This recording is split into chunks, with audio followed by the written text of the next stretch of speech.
Hello, people of the internet.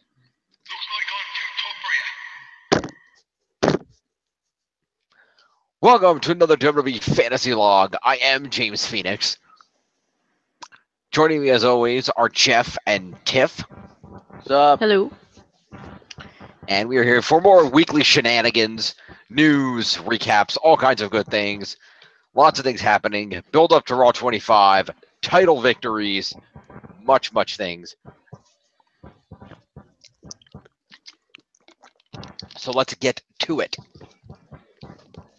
We will, as always, begin with the news, of which there is much.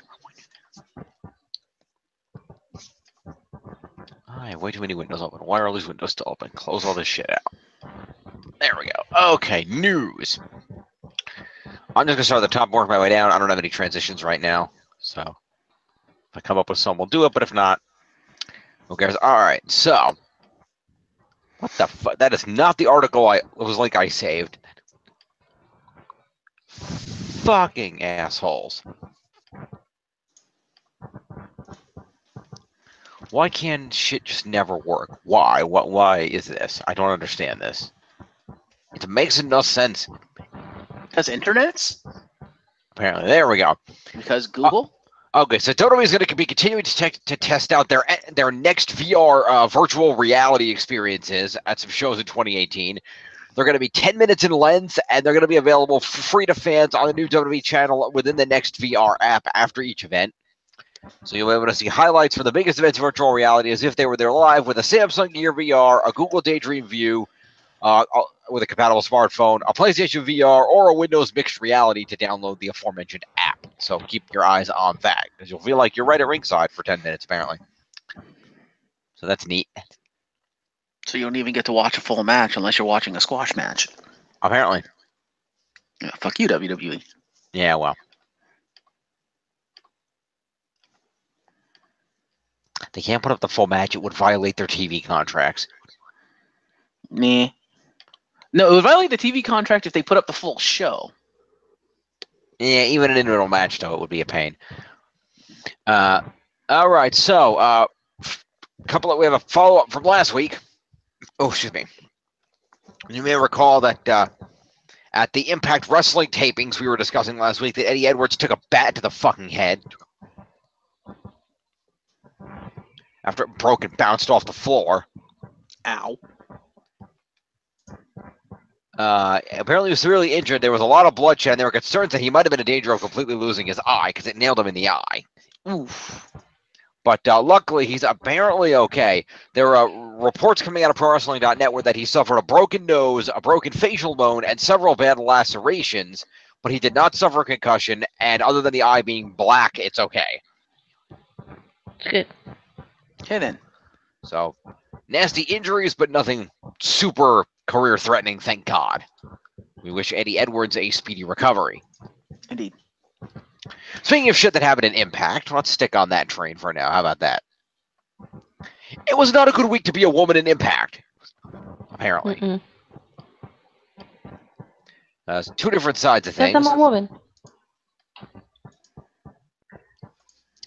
First of all, if you don't know, Impact TNA Knockout, as they tend to call them, Rosemary was fired this week. Really? Really? A.k.a. Hania the She-Wolf, or Hania the Huntress. Did they say why? They did. Wait, oh no, so it's not actually Rosemary. It was just Hania. That's two different people. That's confusing. It was Hania the Huntress, or Hania the She-Wolf, as she is known. Because Rosemary was in the video they chose to use of Hania to show this off. Sorry, that was not Rosemary. Hania. Hania. Okay. Anyway, Hania was fired from Impact Wrestling this week. After she refused to job to Su Yung, who those who have been following the news know that is the wife of one cruiserweight superstar Rich Swann for the WWE. who recently debuted in Impact at the aforementioned set of tapings. And yeah, apparently Hania refused to put over Su Yung in a 90-minute squash match. So Hania went on Twitter reporting, so Impact and I came to a mutual decision, and there is absolutely no bad blood or hard feelings on either side. I'm thankful, I had a good time, even met some good people, but immature people like to blow things out of proportion. Thanks again to everyone at Impact. So trying to play it off nicely, but basically, there's a mutual decision that if you're not going to job, you're going to leave. And she left.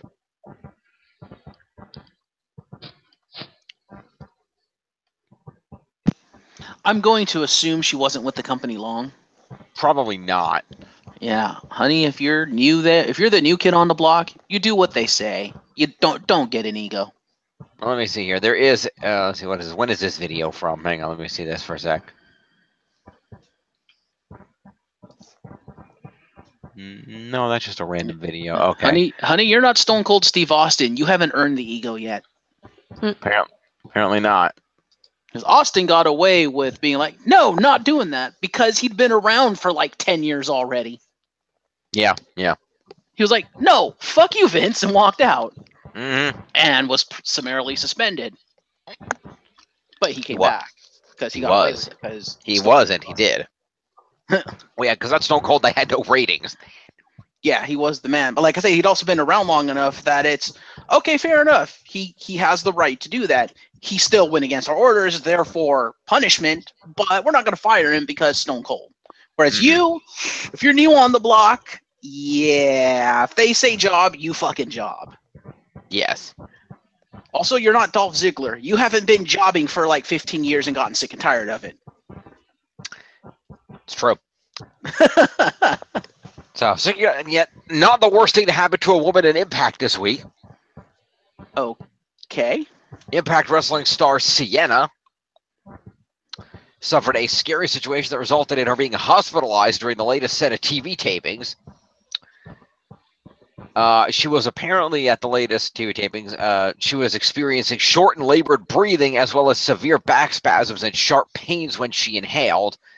And the belief originally was that she had a displaced rib or a collapsed lung, but after they took her to the hospital, it turned out she was dealing with blood clots in each lung. Ooh, that's not good. Which is not good. She took to her Facebook page to report, and I quote, I went to the hospital during Impact tapings after experiencing short-labored breathing and severe back spasms and sharp pains at the top of my inhale. I suspected a displaced rib or worse, a collapsed lung.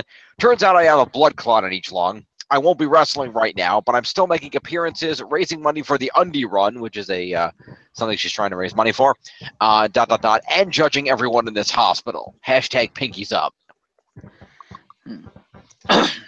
So we wish Sienna well and hope that she is able to return to Impact in the near future. Mm-hmm. We'll drop that one off of there. What else we got? All right, let's stick on that train. We'll go through this. Let's take that right into our full-on weekly injury report. Oh, you didn't want to finish with the TNA wrap-up? That was the TNA wrap-up. So you didn't hear all the people who fucking left TNA this week? I did not see a report on this. What do you got? Talk to me. 4-time TNA champion Bobby Lashley, gone. But he probably won't show back up in WWE because he was on bad terms when he left WWE. I think Lashley left last week. Fair enough, because I saw this news like this week, so maybe it was like more. Maybe he left last week, but it was confirmed this week. James Storm gone. I'm gonna talk about James Storm in a little bit. I do have a note on him. Yeah, what people are surmising is that he's going to show up at the Rumble, and it's also surmising that he's just going to jump straight past like NXT. Probably. My guess is if he joins WWE, if they're going to do anything with him, they're going to put him on SmackDown and put him with Bobby Roode, because why not? Okay, I guess beginning there just doesn't matter a fuck. It just doesn't matter. There was I'm trying to remember the other ones. I don't think she was TNA. There was a TNA knockout that fucking like quit too. She's done, and rumor is that she's gonna join NXT. She may jump straight past NXT and just show up at the Women's Royal Rumble. We'll see. But Then there's Ethan Carter III, aka Derek Bateman. Yes, I have. He is also now gone. Yes, I'm aware. So yeah, a lot of people are jumping ship on TNA. Yes, A we're going lot to of them talk are about. gonna end up in WWE. We're going to talk about some of them in a little bit. Fair enough. We're going to get back to that.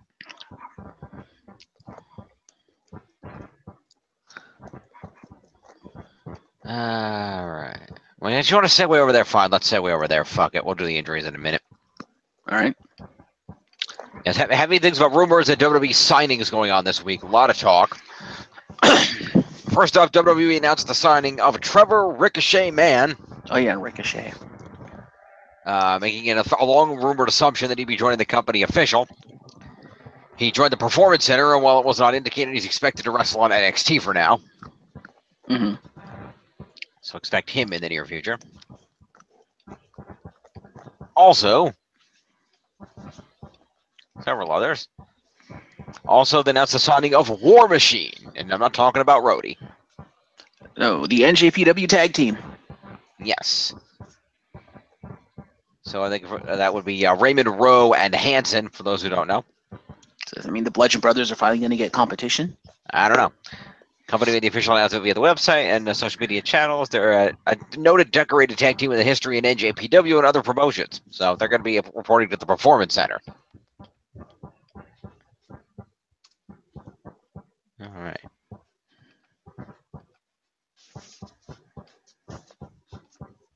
Keep going. I have to open the page.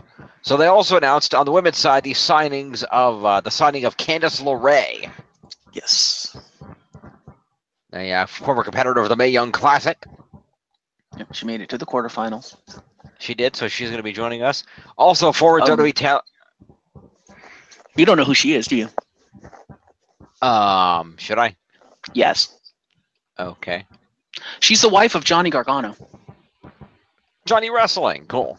Yes, that is his hot ass fucking wife. Okay then.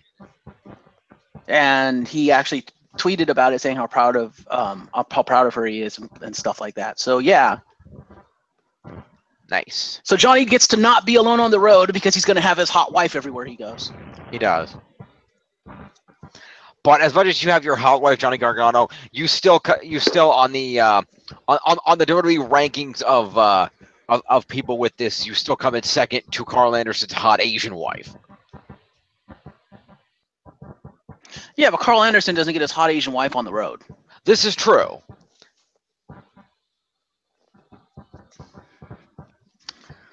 Anyway, moving along. It's also worth noting that former WWE talent Serena Deeb was at the Performance Center. Okay, that one I didn't hear about. Yep, Serena Deeb was at the Performance Center. People remember her for that brief time when she was in CM Punk's Straight Edge Society. The bald chick. That was the one, yep, who got fired because she was in the Straight Edge Society, and then got pictures went online of her drinking at a bar because yeah, that worked for your gimmick.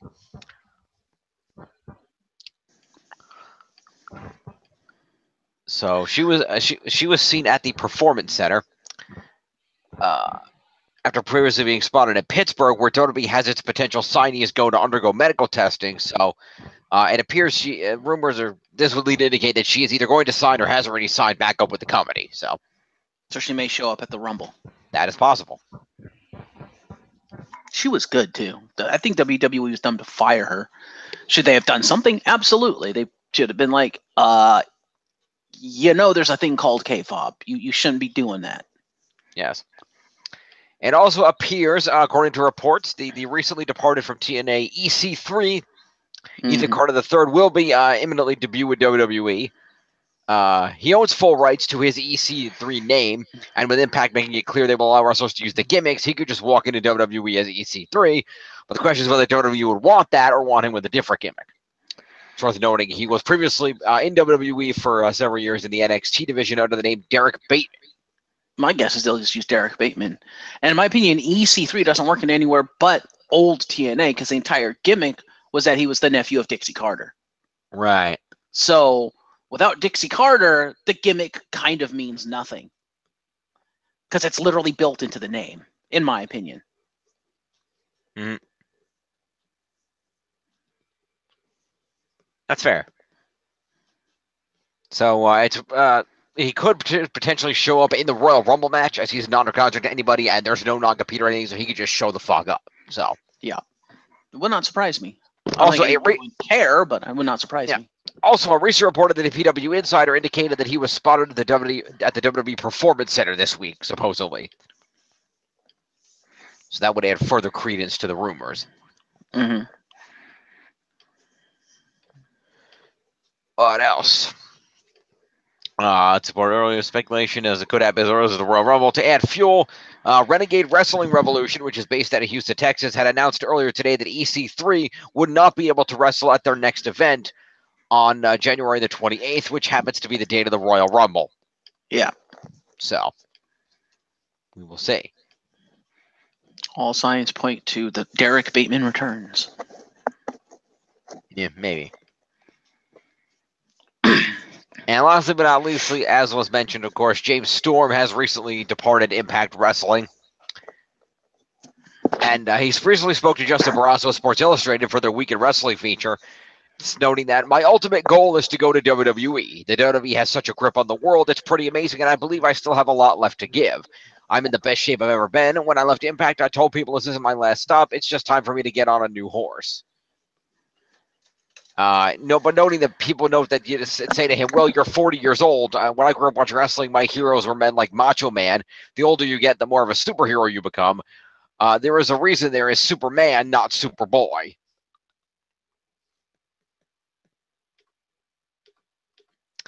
So he believes that despite his age, he still has a lot to give, so perhaps we will see him in WWE for a while.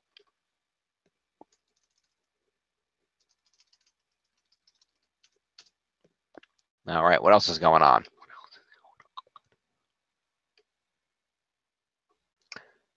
All right, since we mentioned it, let's go back over to that injury report. Anybody still hear me? It's very quiet. Yep, I'm here. Just check. Okay, just checking. Yep. Oddly silent on the commentary on the news here. Shoo. It's worth noting, not the weekend that we're currently in the middle of, but last weekend, Jason Jordan missed scheduled appearances at the Friday evening live event in Amarillo, Texas. He ended up not working any of the events over that weekend, reportedly because of an injury he's dealing with. Not a lot of details on what that is or how severe. He was at Monday Night Raw, of course, where he was he did appear in the corner of his friend Seth Rollins, aiding him in a victory. And so they currently defend. He is scheduled to help Rollins defend the tag team titles at the Rumble this Sunday, a week from tomorrow. So we will see if that is still capable of occurring.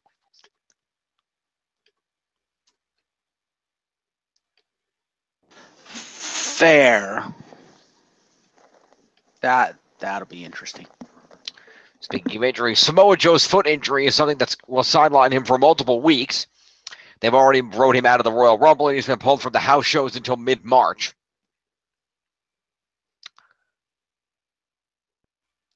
Also, Kevin Owens has an injury. It's believed to be a back issue, but it's described as a nagging injury that comes and goes, but isn't considered serious, and it won't really keep him out of action for any extended period. So that's just an on and off thing for him.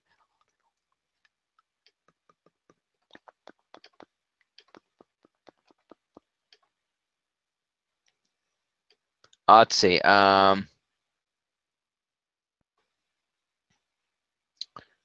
Jason Jordan is also expected to be kept off of house shows this weekend due to the aforementioned injury. He's once again scheduled for Raw on Monday, and his participation in the tag team match of the Rumble remains booked as well. So we will see whether he is able to pull that off.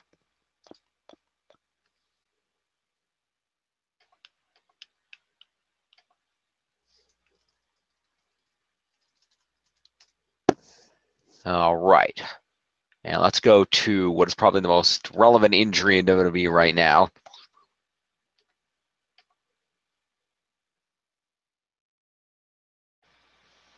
And again, whether you believe him or not, grain of salt. Dave Meltzer reported that WWE doctors have medically disqualified Paige as an in-ring performer after her latest neck back injury.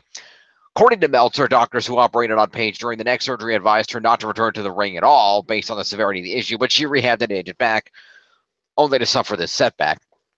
It was also speculated she ran into her injury issues because she started wrestling at a very young age, around 12 or 13, and because her body was still developing at the time, that might have led to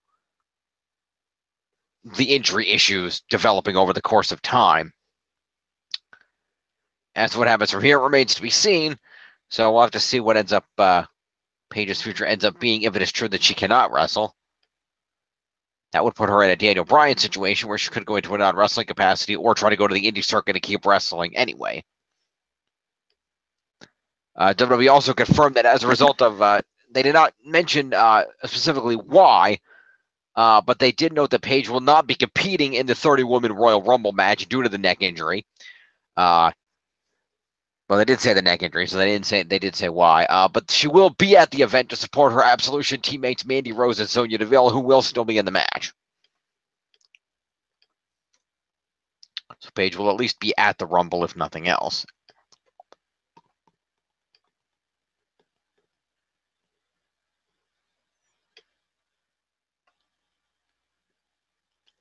Apparently, WWE is not planning to make any official statement or confirm Paige's situation publicly. A few wrestlers have indicated privately that they felt the spot between Paige and Banks that caused the injury was a bad idea. One wrestler said that spot was stupid, and if it wasn't previously planned, it would be all Banks' fault. However, apparently the spot was planned in advance, and the two wrestlers did the exact same move the night before at a house show, so Paige knew it was coming. The problem was that she didn't brace herself and or tuck her chin in, which caused a severe whiplash. Supposedly. So that's what happened, is that apparently it was a known spot and Paige didn't tuck properly. So she fucked up, and she only has herself to blame. Fair enough. Sounds like it.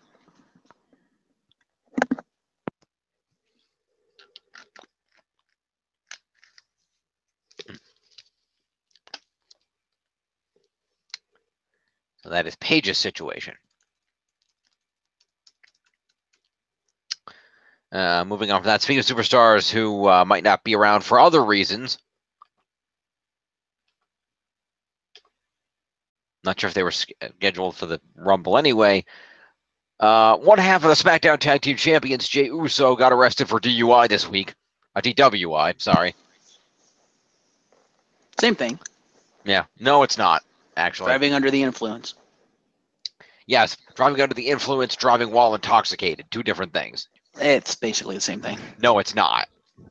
No, because the reports I saw, I heard and read where it said DUI. So apparently the news people are using it interchangeably. And it's not somebody just fucked up. Because I think it is DUI, because most everyone is saying DUI. So I think whatever you're reading fucked up. Well, let's find out. Let's see here.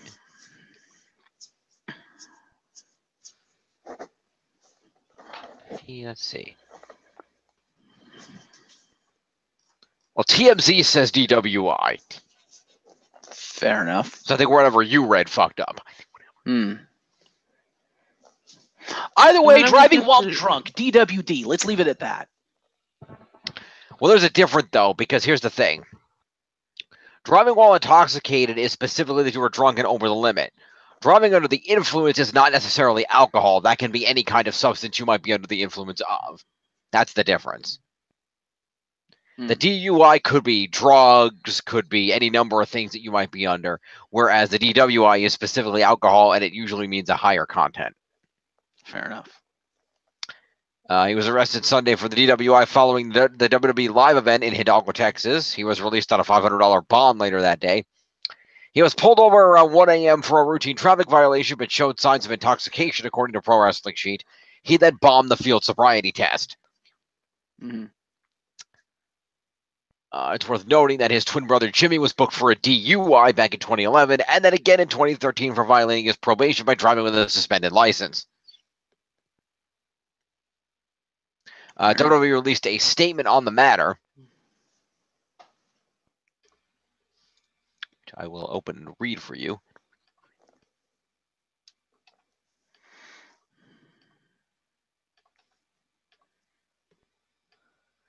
Saying that, quote, Joshua Fatu is responsible for his own personal actions. We are investigating the matter and awaiting further information from local law enforcement officials.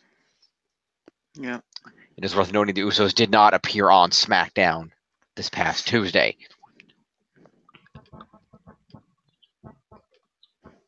Yes, they did. They did? Yeah, they were in an interview and got clobbered by Sheldon and Gable. Oh, okay. Fair enough.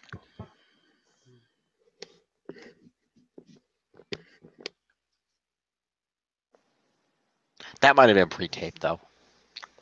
Who knows? Anyway, moving along. What else we got here?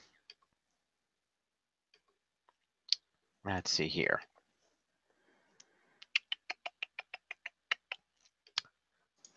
Speaking of superstars and illicit substances,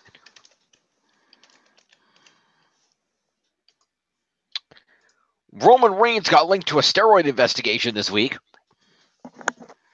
Yep. He was one of the people named as an alleged client of jailed steroid distributor Robert Rodriguez, no relation to the famous director, whose Miami-based... Wrong name. You got the name wrong. What do you mean? It's Richard Rodriguez. Okay, well, then the site got the name wrong. Richard Rodriguez. At least the report I heard said Richard Rodriguez. I was like, oh.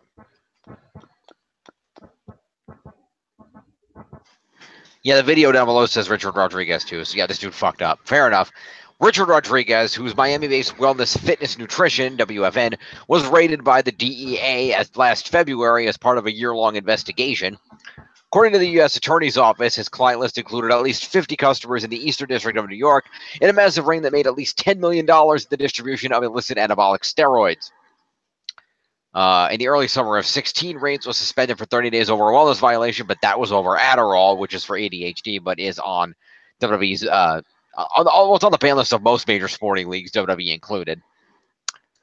Currently in prison, Rodriguez mentioned Hollywood stars Josh Duhamel, Mark Wahlberg, and Roman Reigns himself, and had this to say, quote, he's a very down-to-earth person. However, a situation involved in which oftentimes when you're brought to trials, which I was not, I decided to take a plea. However, they disclosed discovery. Discovery is basically the proof that they have against you. One part of the discovery is what's called tried and true statements, which is basically disclosing everybody whom the investigators or people that were investigating you have spoken to with regards to your company, with regards to you, with regards to any other co-defendants that are associated with the indictments. That's one of the reasons why I disclosed him. So several people were mentioned on that. Did you hear the responses? Getting there.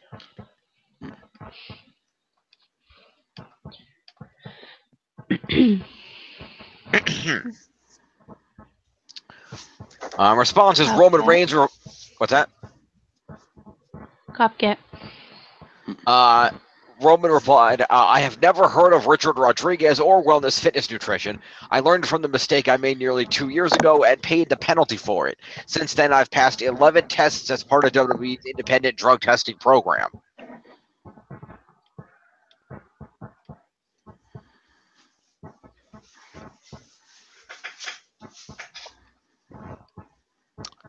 Following from that, as far as the recent story, let's see. About raising a positive surgery. WWE could take steps to suspend Reigns if definitive proof emerged that links the two together. Based on their history, there doesn't need to be a positive wellness test, just some sort of paper trail that links Reigns could cause the company to suspend him. In his case, it will be the second violation, so that would be a 60-day suspension. Roman released that statement. What makes this interesting is that if any evidence showing the two have met or talked before will blatantly contradict the statement and raise significant questions if that's the case. TMZ reported that as for any potential investigation, Reigns or anyone named have little to worry about, as law enforcement officials usually only go after and target traffickers, manufacturers, and distributors, rather than alleged buyers, which means they won't be named. Anyone named will not be investigated, making it unlikely that WWE will take any action either. Mm-hmm. So, there was one more reaction to it. Okay. Mark Wahlberg. Okay. Apparently his rep replied, much as Reigns basically saying, we don't know who the fuck this guy is. Mm-hmm. The hell? He's saying this is an outright lie. He's basically he said, no, these are false claims. We don't know who this guy is. So, yeah, leave my client alone. So, yeah, 2 of the 3 named people have basically said, who the fuck are you? Yep. Fair. Yeah. So if 2 of them have said that, I kind of wonder if this guy isn't outright lying, trying to take other people down with him. It's possible.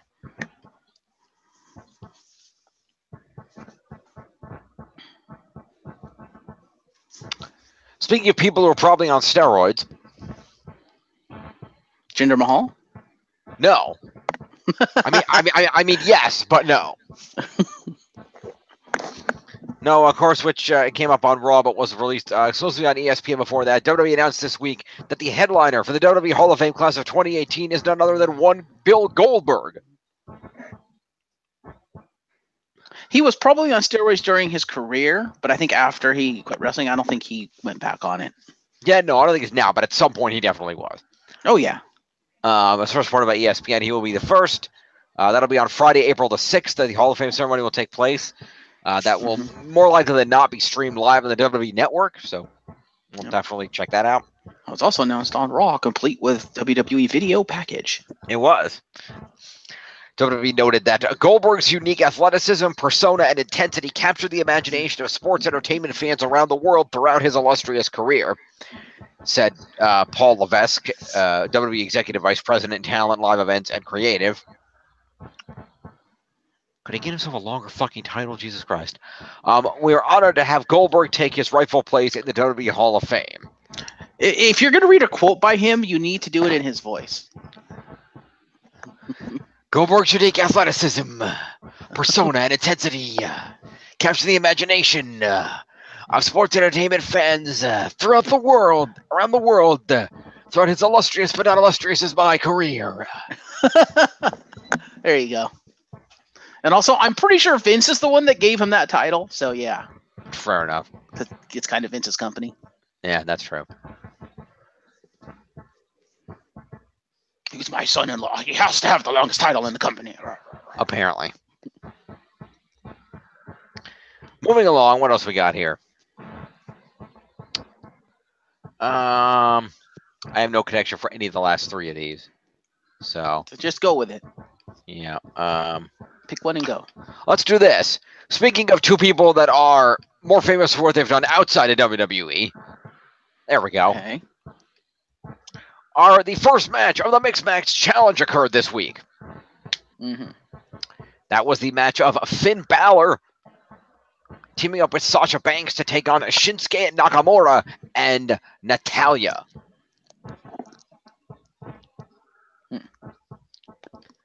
All right, so there's some promos and things. The women started the match off, but quickly tagged into the dudes. And they wrestled to a stalemate before tagging back out again. So a lot of great chance for both the men and women to keep wrestling. Eventually, Balor managed to get a hot tag and got a near fall after Natty gained an advantage on Sasha. But Shinsuke then fired up but got caught slipping by Finn, who went for the coup de grace, but Natty made a save on that. Melee began. Shinsuke went for a Kinshasa, but Finn managed to evade it. Finn and Sasha did the too sweet gesture before hitting stereo drop kicks on their opponents, and Sasha then tapped Natty out with a bank statement. Sasha Banks heel turn and Balor Club inclusion confirmed? I don't know. Could be. Do it. Could be. So that's going to be great. Of course, coming up on this coming Tuesday's Mixed Match Challenge match will be the team of Carmella and Big E. Because Carmella has a thing for guys with big in their name. Apparently. Related note not mentioned in the news, Carmella and Big Cass broke up this week. Confirmed.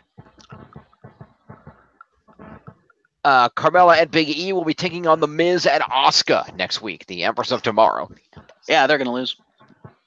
Asuka's going to fucking destroy them. Yeah, pretty much. And I'm sorry, Big E, you're good. The Miz is awesome. It's true. The Miz is awesome. The Miz is also a coward, especially around people larger than him. The Miz is also a far better wrestler than Big E. True. The Miz has also been doing this a whole hell of a lot longer than Big E. Also true. The Miz also has an extremely hot wife. Hot pregnant Also wife. true.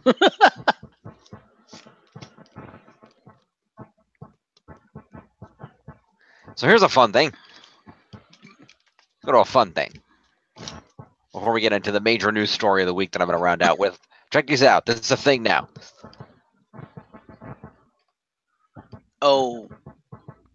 Okay. That's right. WWE Superstar Snacks. Okay then. With your 100% daily value of vitamin C. Okay then. So how about that? Did they tell what's in said snacks? I will go back to the article and I will tell you what's in said snacks. Okay. So, WWE partnered with PLB Sports to launch this snacks. They are fruit snacks, for the record, featuring WWE superstars called Superstar Snacks, made from real fruit juice, naturally fat-free, and they are in the shape of the WWE logo. Okay then. They come in 6 flavors: cherry, apple, orange, strawberry, blue raspberry, and grape. Okay. There are 10 pouches in a box, and you can get them at Jewel Osco, Wegmans, Giant Eagle, Woodman's Markets, FYE, and other fine retailers. Also available at the recently redesigned PLBsports.com. Okay then. PLB Sports President Ty Bayou said, "We are thrilled to partner with WWE on their first ever fruit snack program. Our product is naturally fat-free, made with the real fruit juice and no preservatives. WWE Superstar Snacks apply to all ages and are absolutely delicious." They're excited to add WWE Superstars to their roster of athletes. The company has previously worked with some of the greats in the sports world, including Justin Verlander, Rob Gronkowski, Kurt Warner, Miguel Cabrera, Anthony Rizzo, Doug Flutie, Marc-Andre Fleury, and Jerome Bettis. I apologize if I mispronounced any names there. I don't know sports people. Except for Gronk, and that's because he hangs out with Mojo. Not anymore. Mojo heel turned. Yeah, I know.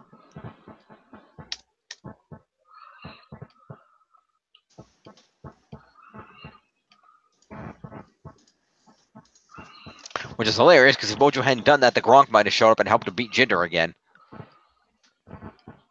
True. All right. You okay over there, Tiff? Tiff. Yeah, yes, I'm here. Cool, just checking. I thought you guys were still doing news. We are. We're on the last thing there. I just want to make sure we haven't lost you. Hey. All right. The biggest news of the week, of course, everything leading up to this Monday night, the 25th anniversary of Monday Night Raw. Yeah, the entire event is like 5 fucking hours long. It's ridiculous. Yes, it is. It's a big deal. So, lots of things going on. Rumors abound that The Rock might show up either in person or perhaps via satellite, as is his trademark. Mm-hmm.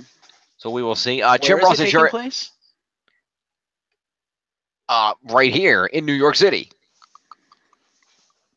Okay. It is taking place at 2 locations, actually. They're running out of 2 buildings for this. MSG? No, actually. That's surprising.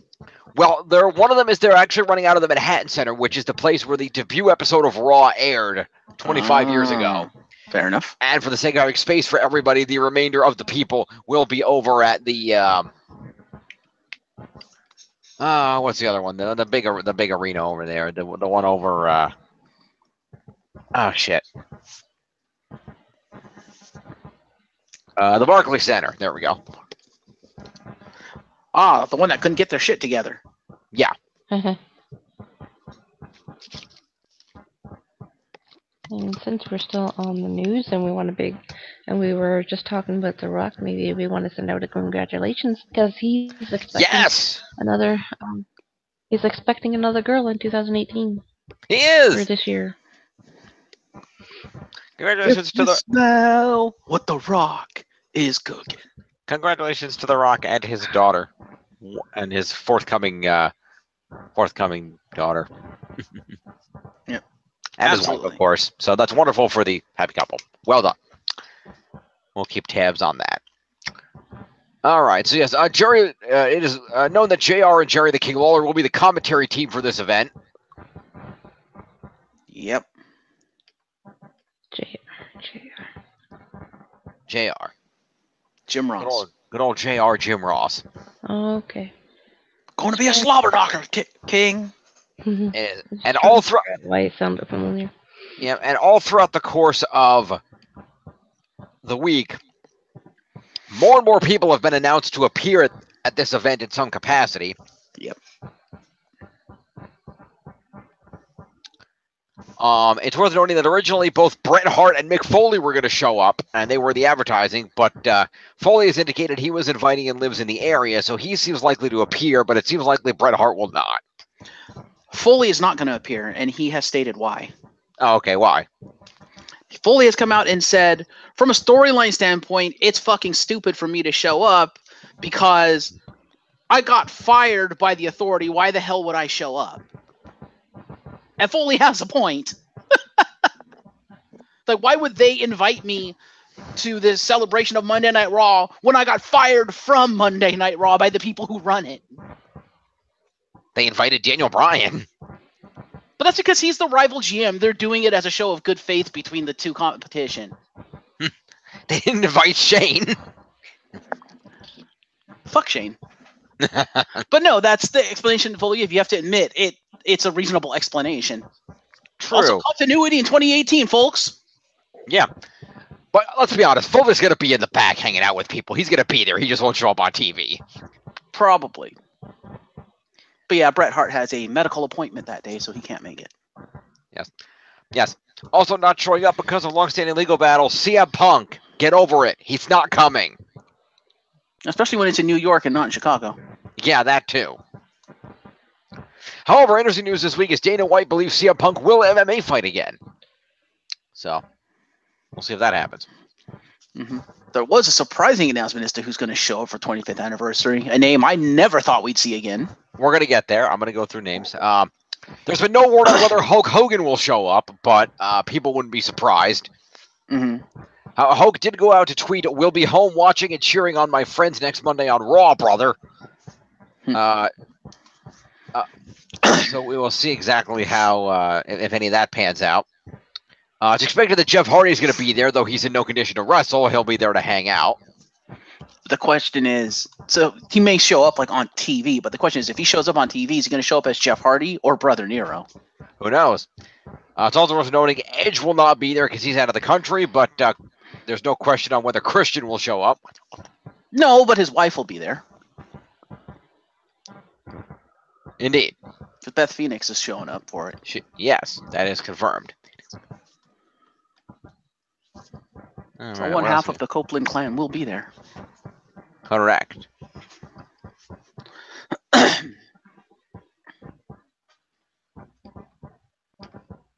So. Lots of news. Oh, Shane is coming. I lied.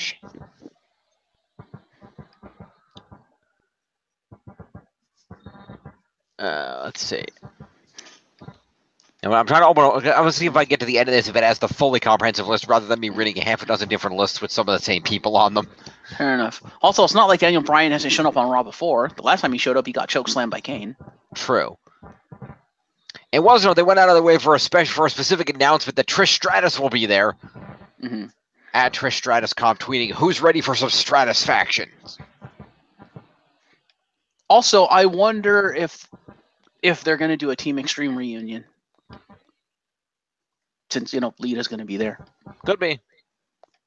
That would be awkward unless they've completely buried the hatchet.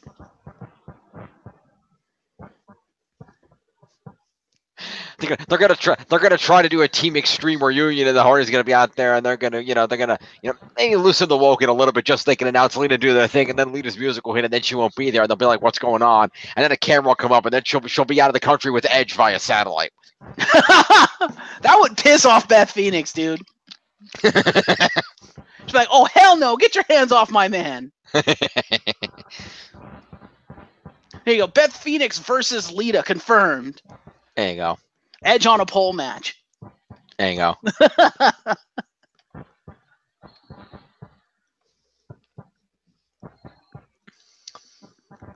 All right. So yeah, this is just lists and lists upon lists.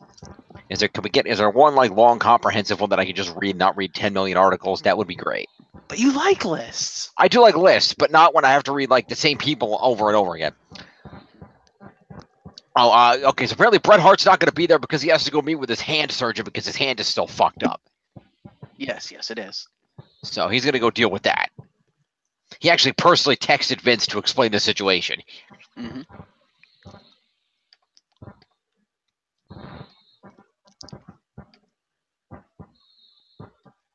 All right, so here we go. So comprehensive list, if this is actually comprehensive, who knows? So, people appearing include Stone Cold Steve Austin, The Undertaker, Chris Jericho, purportedly, D-Generation X, Trish Stratus, Tori Wilson, Jim Ross, Jerry Lawler, Jacqueline, The Dudley Boys, Christian. Oh, Christian will be there. Cool. Ric Flair, Maria Kanellis, Scott Hall, the Bella Twins, the New Age Outlaws, Eric Bischoff, Terry Runnels, Rod Simmons and JBL, Kelly, The Godfather, The Brooklyn Brawler, Michelle McCool, Brother Love, The Boogeyman, Teddy Long, The $1 Million Man Ted DiBiase, John Laurinaitis, Harvey Whippleman, Lillian Garcia, Jonathan Coachman, MVP, William Regal, Howard Finkel. Yeah, the name I never thought we'd hear again is MVP. It's like, wait, what the fuck? We're not even, not like he's doing anything else. He's been wrestling. He wrestles on the indie circuit. He kind of runs his own promotion and shit. I know, but I mean is that he's not like with another promotion right now. There's no reason he can't show up for a night. No, I just didn't think he ever would, but that's cool. Am I the only one who wants him to team up with Seth Rollins and have Seth Rollins come out in his old gear? There you go. So yes, lots of people. Somebody who will not be coming, unfortunately, is Big Sexy Kevin Nash. Oh, he had to pull out? Yes, a Big Sexy Kevin Nash had to pull out, unfortunately, because he's too damn tall. What?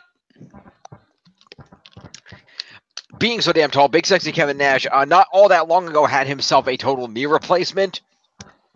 And airplanes are not designed for tall dudes with bad knees. Oh. Basically explaining that if he tried to get on a plane with his knee situation and fly there, he would basically be in torturous pain the entire flight. Oh. And I guess Hunter was too cheap to send the jet. So, Kevin Nash will not be there. However, as far as we know, Scott Hall still will be. Razor Ramon. Basically.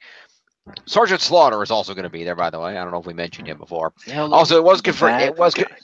It was confirmed that the Miz's pregnant wife Maurice will also be there. Wasn't Eric Bischoff supposed to be there too? He was on the list. I read him. Oh, okay. Yep. It would not surprise me if DDP showed up.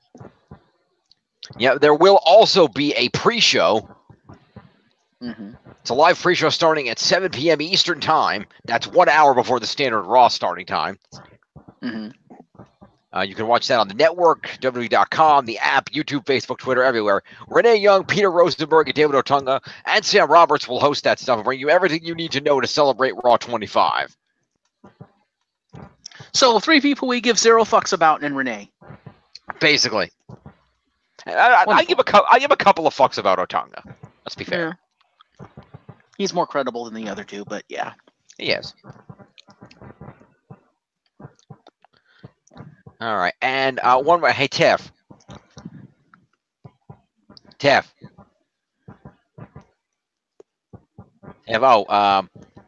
Jacqueline. The Bella Twins are also going to be there, by the way. Yeah, you did announce that. Yeah. Tiff.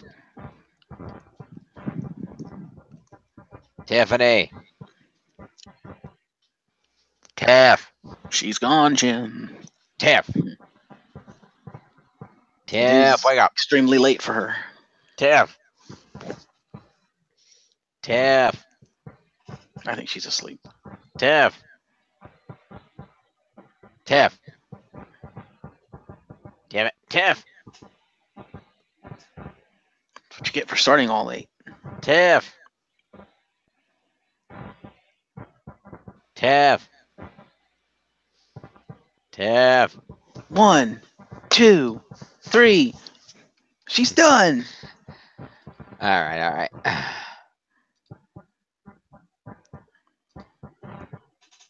Stop. That's if I was going to do it right. It'd be 1, 2. Yeah. Anyway.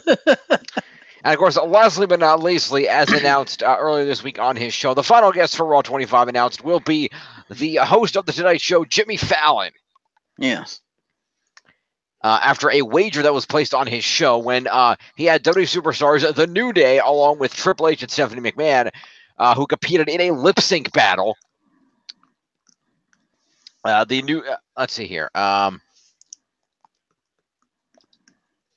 Let's see. With that said, Jimmy Fallon joined the New Day for a rendition of the Boys to Men single Motown Philly, which got a good response. Triple H performed Seek and Destroy by Metallica, while Stephanie went with How Far I'll Go from the film Moana. That's not the name of the song, you idiots. I don't think that's the name of the song, but fair enough. And Stephanie ended up winning. And so because they won the battle via a wager that was placed prior to the battle, Jimmy Fallon will come to the Raw 25. So more power to him. What's the name of the song? I don't know. I got to check it, but I don't think it's that. I could be wrong. Let's see. Let me confirm this. Let's see.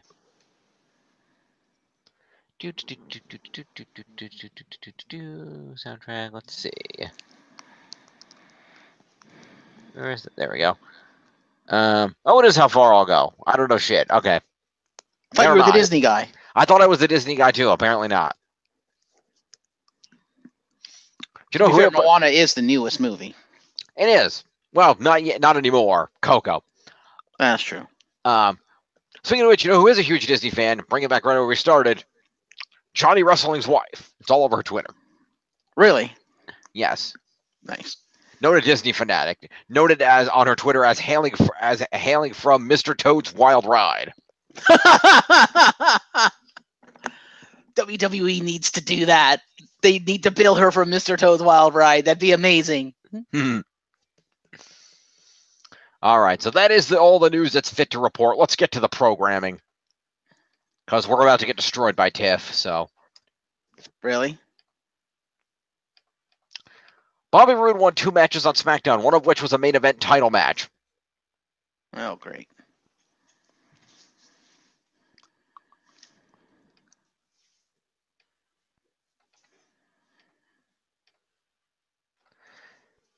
Hashtag glorious. Anyway, we'll get to that in a minute. Let's start with Raw first. On the road to the Royal Rumble. Raw emanated this week from the AT&T Center in San Antonio, Texas.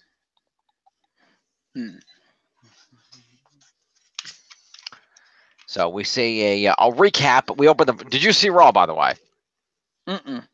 Okay. Oh wait, Raw. Yes. Wait, did I? I don't remember if I did or not. Actually, no, I don't think I did. Okay. I know I told you about it. Yeah, you told me about it. You weren't home for Raw. Right, because you weren't home, and I don't think I watched it. I was home for the majority of Raw, as I usually am. I don't remember if I saw any of Raw. I don't think I did, but I might have. I don't think you did. Which is fair enough. Let's continue. So yes, from the AT&T Center in San Antonio, Texas. Before we kick off, let us take a look at where the scores stand. Let me just real fast here. Go over here. Yeah. Okay.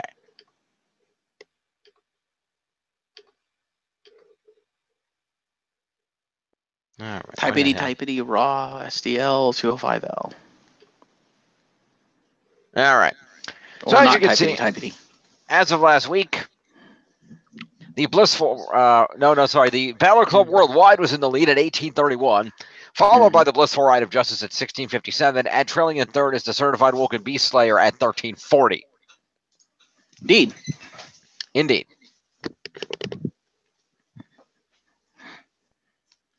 So. Let us go ahead and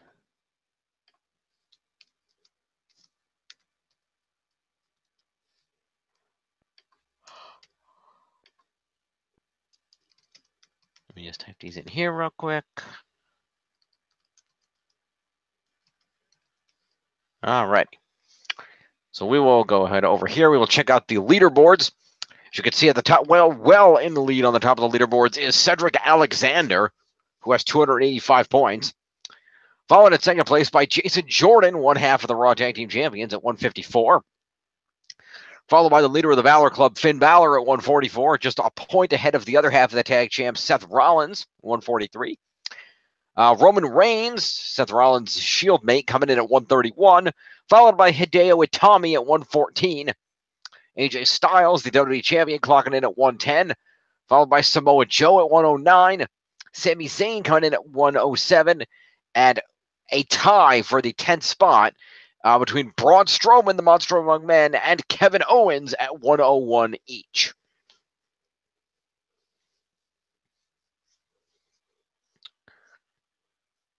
So with that, we will proceed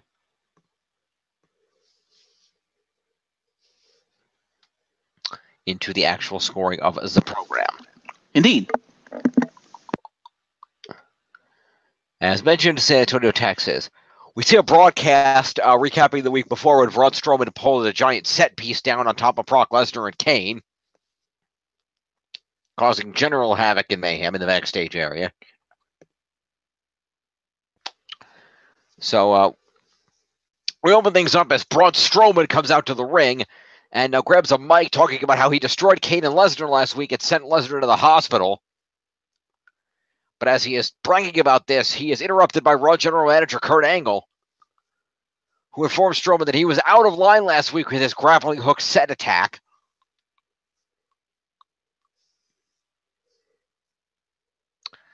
There's this grappling hook attack, and I would just say for the record that WWE, if you ever get back around to making another game like that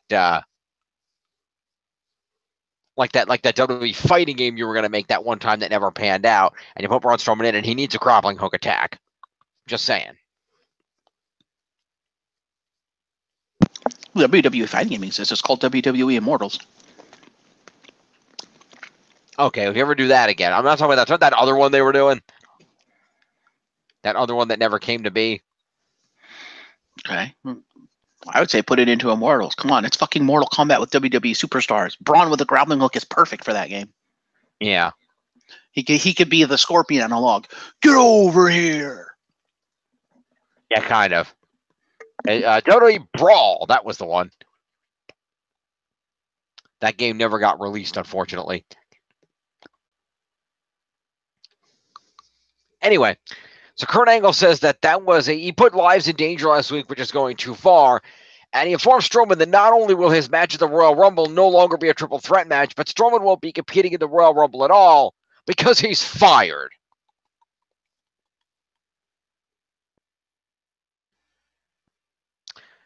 Kurt Angle then walks off as Braun Strowman looks very confused and angry, and then he walks to the backstage area surrounded by security. We cut to the announcers where Corey Graves notes that he thinks that Kurt Angle made the right decision here, and they promote some matches for later in the night. Real quick. We then cut to the backstage area where we see security is still escorting Braun. You going to give Braun Strowman promo points? I'm going to finish the backstage part first and do it all in one. Oh, okay.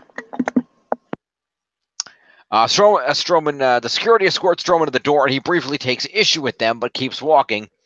When he gets to the door, however, he stops, and one of the guards tells him he's got to leave, and Strowman grabs that guard, drops him, then starts attacking other guards, fighting them off, laying them out one by one, throwing one of them into a wall and another one over some separator gates and through a table. And indie wrestlers. And Strowman says that he's not finished yet and isn't leaving until everyone gets these hands.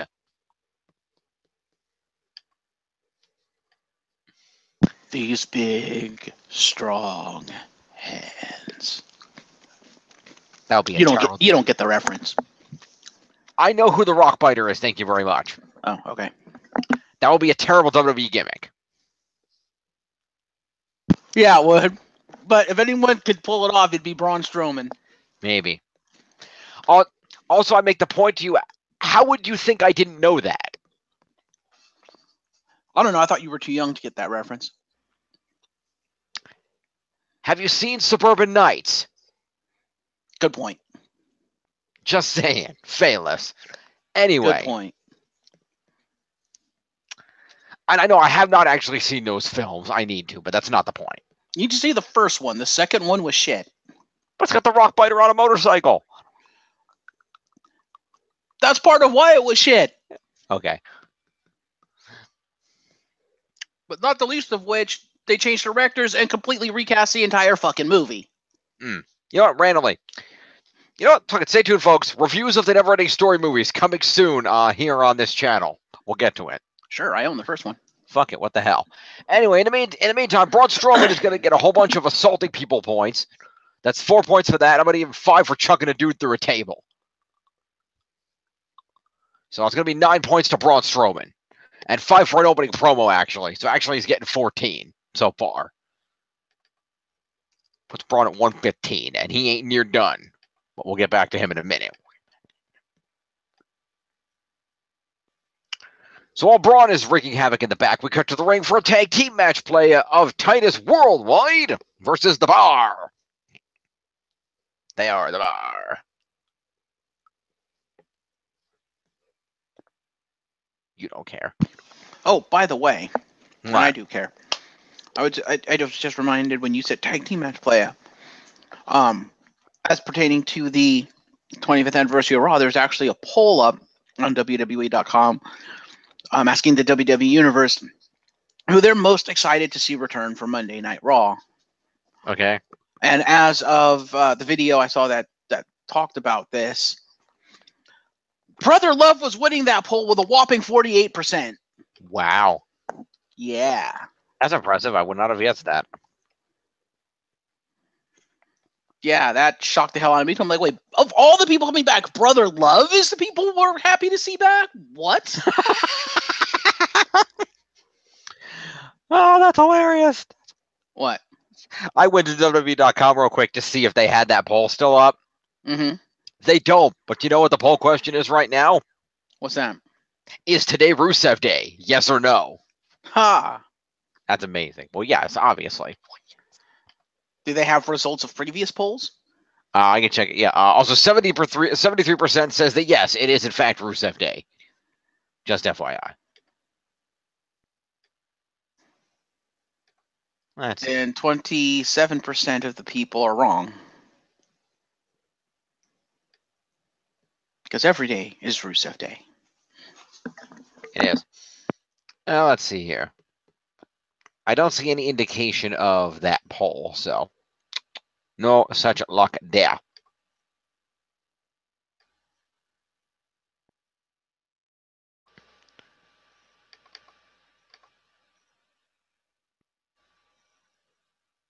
I guess we're just going to have to deal with that. Anyway. Back over to this. Titus Worldwide versus The Bar. Titus Worldwide comes out victorious when Jason Jordan comes out to distract The Bar. This will not be the last time he does this tonight. Because he can't wrestle, so he needs to do something.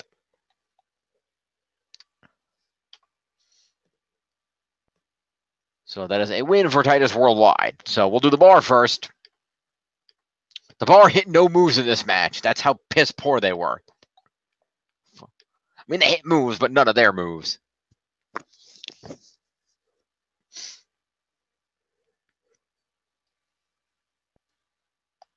So, The Bar are going to get 5 points each for showing up.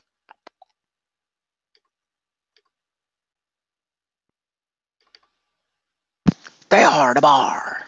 Yeah. Not for long. Not at the rate they're going. Yeah. Well, half of them's going to be the retired at this rate. Yeah, well. All right, so Titus Worldwide then are going to get points. So let's see. Apollo got the victory, rolling up Cesaro. So we'll do Titus first. He's going to get 15 points for winning the match, being on the winning team, rather. 5 for competing is 20, and 2 moves is 22 points to Titus.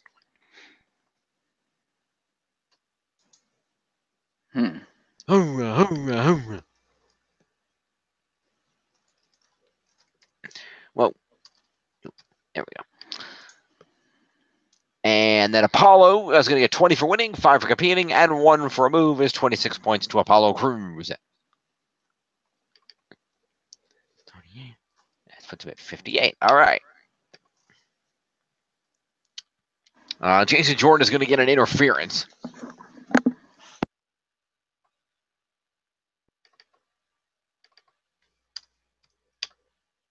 All right. Moving along. Rollins comes out and asks Jason Jordan what the hell he's doing and seems upset that Jordan just cost the Bar this match. So that's 3 points to Rollins for appearing for that little shtick there.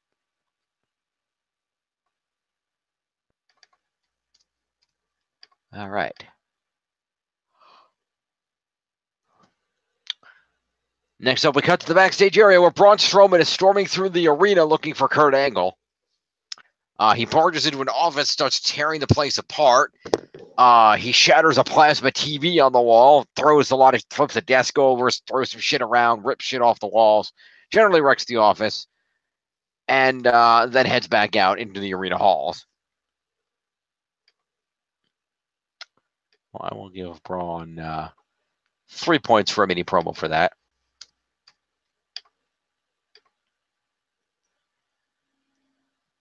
We then go to a commercial. We come back from said commercial to see the craft services area, where an assortment of people, including Kurt Hawkins, are eating some food at the tables. When some random guy runs up and warns everybody that Braun Strowman is coming, a lot of people run away, and Braun Strowman runs in and begins flipping the tables over. He then grabs Kurt Hawkins and proceeds to chokeslam him through one of the tables and then walks off.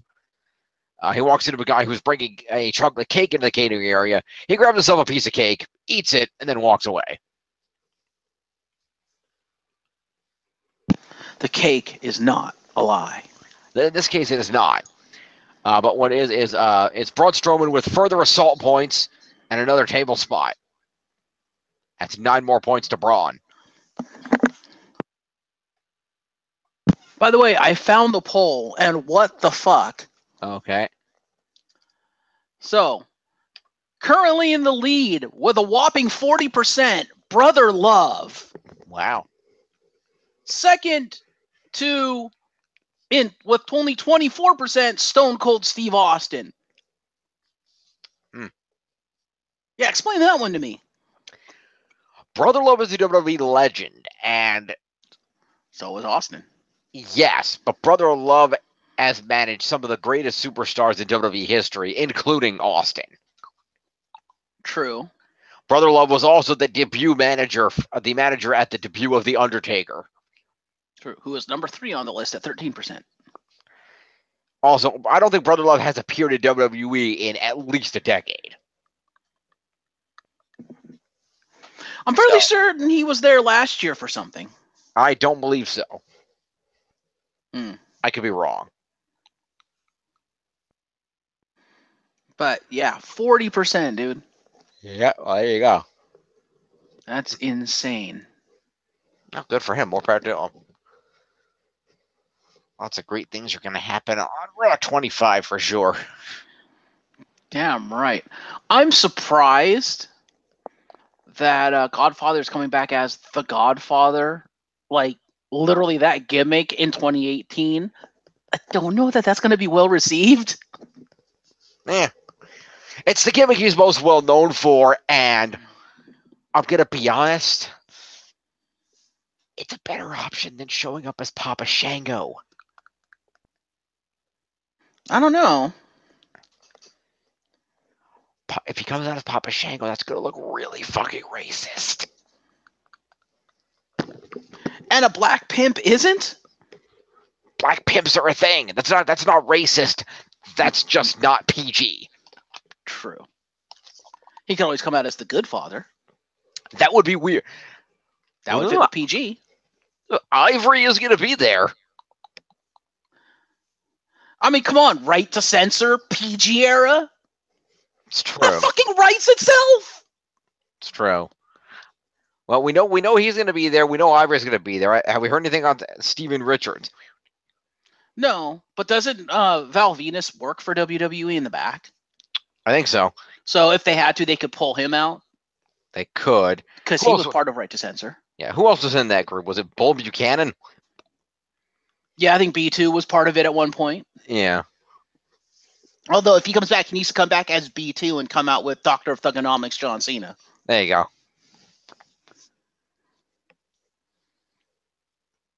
Yeah, come on, WWE. Think. Right to Censor, PG era, writes itself.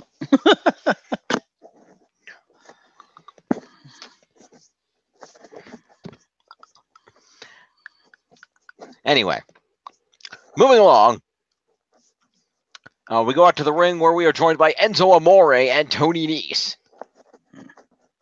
Enzo cuts the opening promo. My name is Enzo Amore. Basically. And he gets to the ring and cuts his promo until he's interrupted by Cedric Alexander, who's accompanied by Goldust. Hey, man. And Goldust says that Enzo is a straight-to-DVD movie, while Cedric is a box office smash. Mm-hmm. Cedric will be the champion, and Cedric then says that Enzo is SAWFT. So that is a promo to all those people. Mm-hmm. Oh, by the way, tangentially related to the Raw 25th anniversary, did you see the little short video that WWE put up on their YouTube channel of modern WWE superstars recreating the Attitude Era? I saw that was a thing. I did not get to actually watch it. That was kind of weird. Okay. However, one thing that was awesome and worked way better than it probably should have, Rusev as Mankind. Huh, okay then. That actually worked very well. Lana as The Rock, on the other hand. Yeah, okay then. Yeah, but Rusev as Mankind, I was like, wow. He could actually work with that gimmick, with the look. Because, you know, they put him in like the white shirt and the mask and everything. Mm-hmm. I'm like, when he has his mask on, because he's got the beard and everything, when he has the mask on, he actually looks like Mick Foley. I'm like, wow.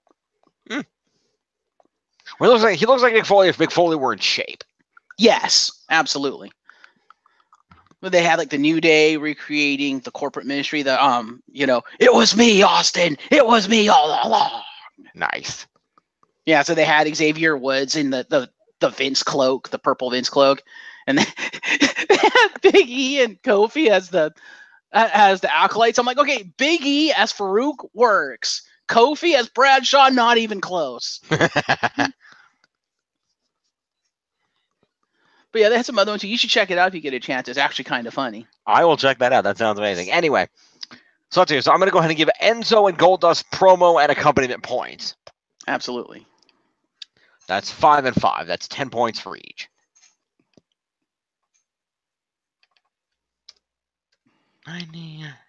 And Goldust. Also, if the New Day ever goes heel, that's the gimmick they need to use, because Big E and Kofi with the acolytes like tattoo body paint on their chest looks fucking cool. I'm like, okay, that would actually work for them. Fair enough.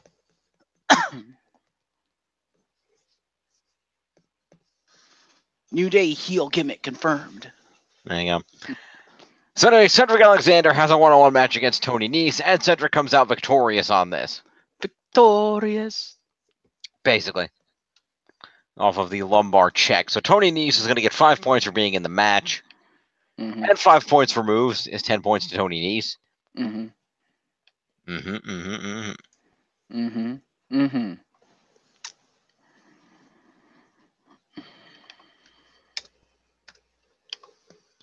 And Cedric is going to get 20 points winning this match. He's going to get 5 for being in it as 25. He is going to get 6 move points, is 31 points to Cedric. Mm-hmm. By the way, to further illustrate how smart Mick Foley was to say, yeah, I probably shouldn't show up. Yeah. Right on the WWE splash page on the homepage, one of the featured videos. You're fired. Superstars who were terminated on Raw. Well, there you go. The fucking thumbnail clip. Stephanie firing Mick Foley on Raw. Yeah, there you go.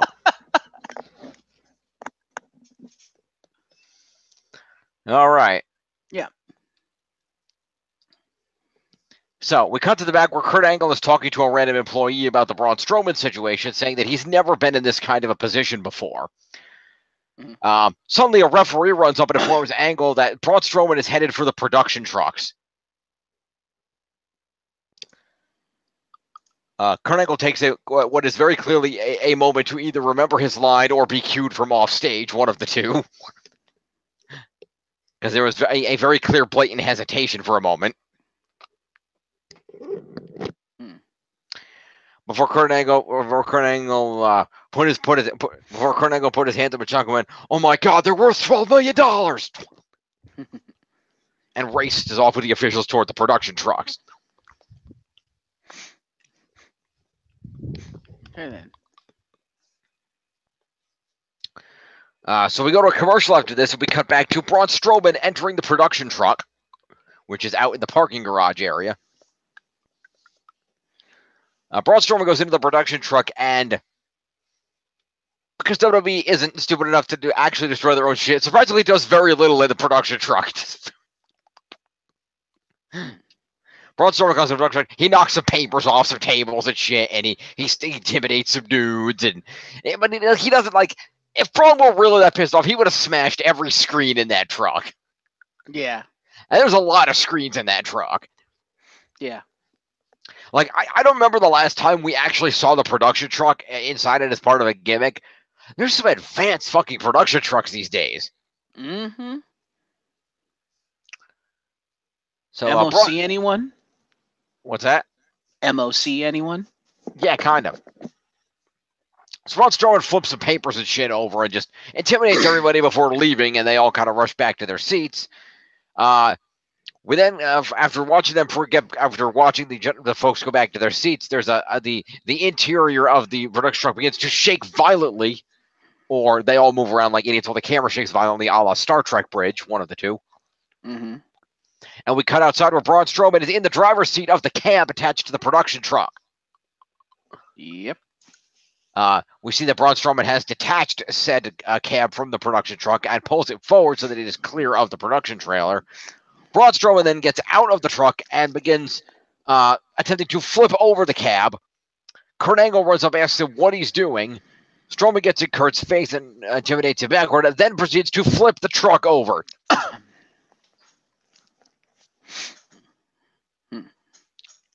It is very impressive. He then screams at Kurt Angle's face again, and then begins walking away, knocking more shit over. As the officials follow Braun makes his way toward the arena. He walks through gorilla position and comes out onto the stage, being chased by everybody. And he stops at the ramp before turning toward the announce table. And then heads over to the announce table where he proceeds to grab Michael Cole, who did not run off as fast as Booker T and Corey Graves. And he then pulls Michael Cole over to the stage and picks him up, carrying him to the stage before he is blocked by Kurt. After Braun ran away from left the production truck area, Kurt's cell phone rang, but right before the camera cut.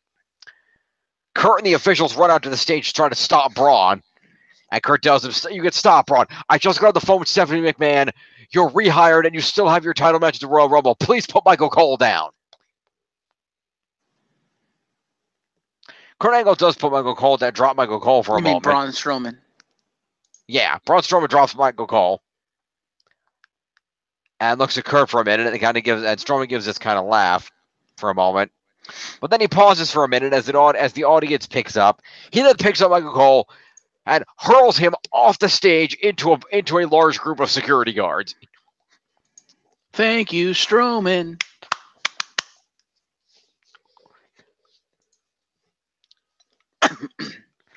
Braun Strowman then bellows and then proceeds to leave. Braun! As Kurt Angle looks very, very concerned. Thank you, Strowman.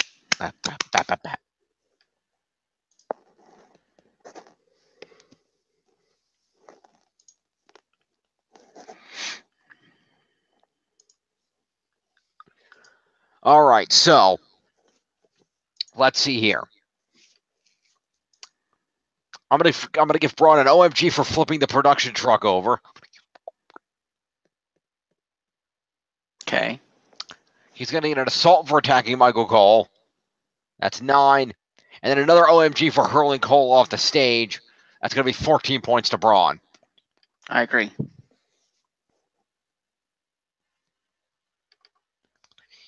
37, 141. All right. We go to commercial and we come back to Graves and Booker talking about the horrible thing that just happened and showing a recap of Braun flipping the truck and then hurling Cole off the stage. And they are, as they're speaking, they're joined by Tom Phillips, who says he wishes he was out here under better circumstances. So they replaced Michael Cole with Michael Cole. Kind of. Somebody's got to do play-by-play. I hear David Otunga's not doing anything. He's not a play-by-play guy. He's a color guy. He could do play-by-play. Yeah. Anyway, Booker registers his opinion that he does not think it was smart of Kurt Angle to fire Braun Strowman on live television. Okay. Which is what set Strowman off. After this, we cut to the ring where we have ourselves a women's division match between Nia Jax and Asuka. Of course, this came about after last week when Nia Jax attacked Asuka after being informed by Alexa Bliss that Asuka was talking shit about her, even though she didn't believe Alexa when she said that. Right. Asuka. Now, I gotta double check and see if Asuka technically won this match or not. Let me see something here.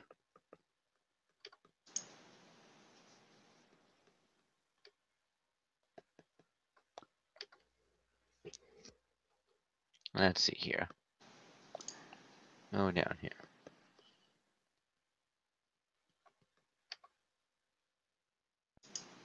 Well, that was the other thing we didn't mention earlier, by the way. Okay.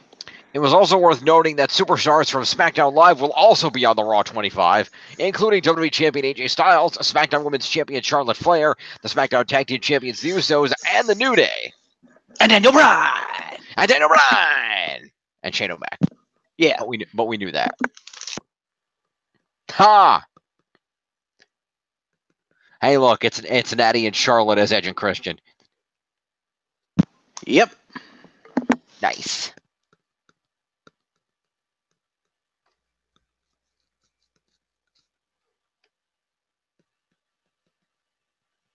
Nice. Although, Charlotte, you could have at least sold the gimmick by at least wearing a flesh tone tank top. But fair enough.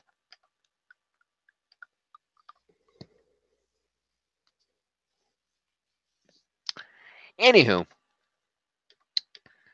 So let me, as I was here in the first place to verify,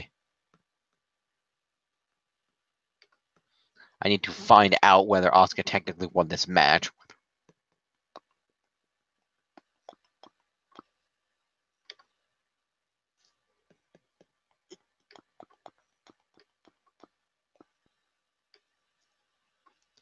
Yes, that was considered an Asuka victory. Okay. I don't think we actually have a... I don't think we actually have an allotment for what that ending means. I guess we just treat it as a regular.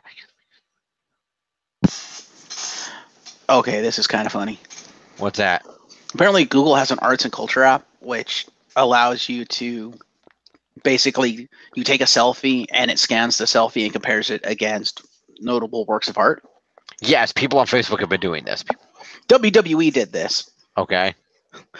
10 of 10. It's Dean Ambrose. Okay. With a 66% match. Okay. Of Vincent Van Gogh's self-portrait. Yeah. That's a match in more ways than one. Anyway, we don't really have a setup for dealing with this. Okay, why? What happened? The match ended via stoppage. As in the ref stopped the match? Yes. Okay, why did the ref stop the match? Because Nia Jax was unable to continue.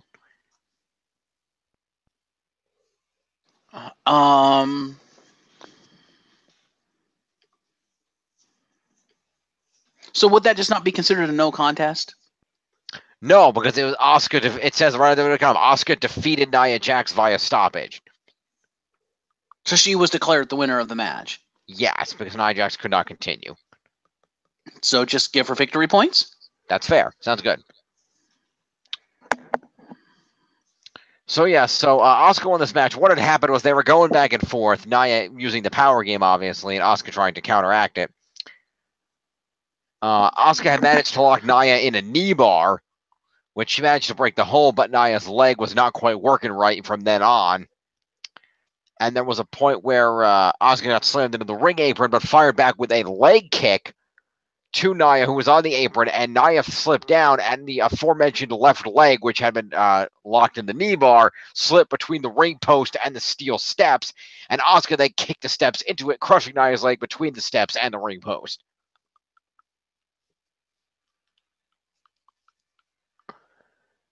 And after this, the ref determined that due to the injury to the leg, Nia Jax was unable to continue the match.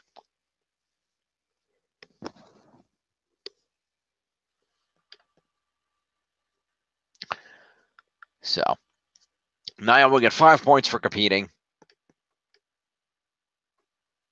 And 4 moves. It's 9 points to Nia Jax.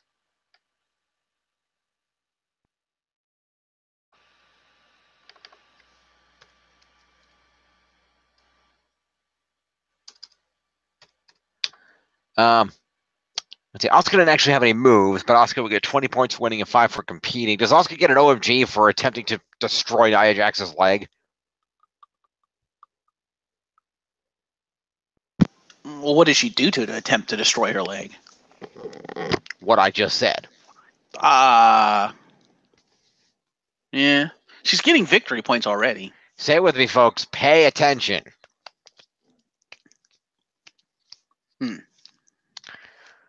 Nia slipped off. Her leg got caught between the stairs and the ring post, and Asuka then kicked the stairs. Well, drop kick stairs anyway. But yeah, I think that constitutes an OMG. All right. So therefore, Asuka will get 30 points. 99 points. All right. So Alexa Bliss came down to check on Nia after the match. She helped out of the ring. So Alexa will give 3 for showing up for that. We then cut to Kurt Angle's office, which was the office that was destroyed by Braun earlier. He is attempting to pick up the debris when Jason Jordan walks in and thanks Kurt for helping him and starts basically talking about himself. And he says that if Strowman came anywhere near Angle, he would have got him. Saying that he was right behind Angle the whole time. You just didn't notice me there. He then proposes, notes that his partner Seth is feeling a little bit down after what happened last week. And then I think we're really bring him up if he had a match tonight. So he could stay sharp. And pitches a match between Rollins and Finn Balor, which Angle thinks it's a good idea, and proceeds to book that match for the main event. So promo to Jason Jordan.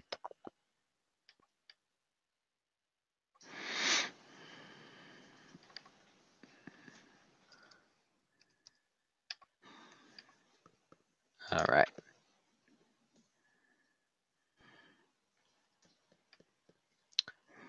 Next up, because of course this past Monday Night's Raw was Martin Luther King Jr. Day. Long live the dream. We did have a Martin Luther King Jr. video package and a 10-bell salute, as is appropriate. I think we need the words of Dr. King now more than ever, given the state of the world. Anyway. We then cut to the backstage area where Nia Jax is in the trainer's room icing her knee down. And Alexa Bliss is talking to her. But Enzo then comes in and says he'll take care of her and tells Bliss to leave.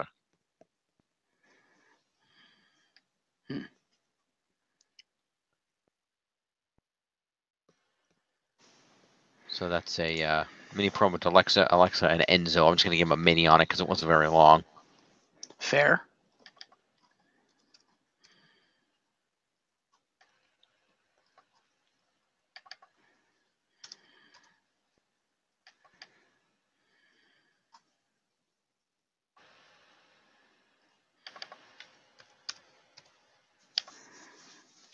All right. Next up, we get to the ring for a tag team match play between the Revival and unnamed enhancement talent.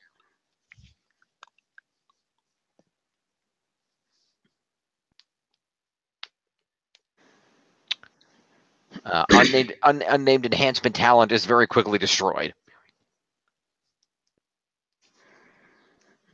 You probably figured that out already. So that's going to be 20 points for winning. Well, we'll do each one first. There was a Shatter Machine. Wilder was a legal man. So we'll do Dawson first. So Scott Dawson is going to get himself 15 points for being on the winning team. He's going to get 5 for competing and 1 for the Shatter Machine. It's going to be 21 points to Scott Dawson. Mm-hmm.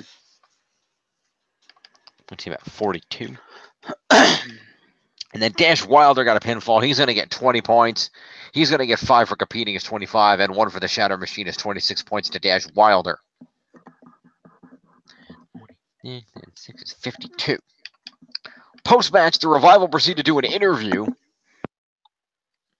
where they talk about how they just put on a clinic in tag team wrestling, which is something that's been missing for a long time, noting that way too many tag teams are going backstage to play video games or check Instagram. But the Revival is worried. They're worried about punishing their opponents and winning matches. They are asked what legends they might be excited to meet at the Raw 25th next week. They say they're not a fan of beer bats and crotch chops because that made a mockery of the business. They aren't sports entertainers. They are professional wrestlers. And they aren't a creation of the WWE boardroom. Dawson says that they will not change who they are and that this is their universe now. Adding that they're going to set the tone for Raw for the next 25 years.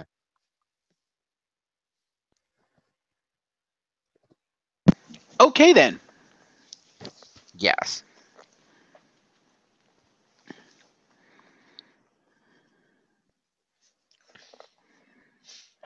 So that's promo to the Revival.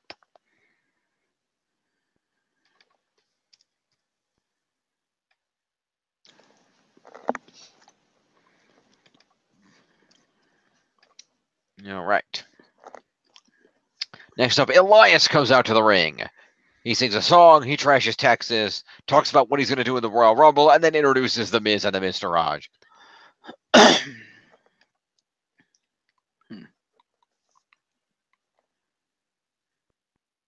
Promo to Elias.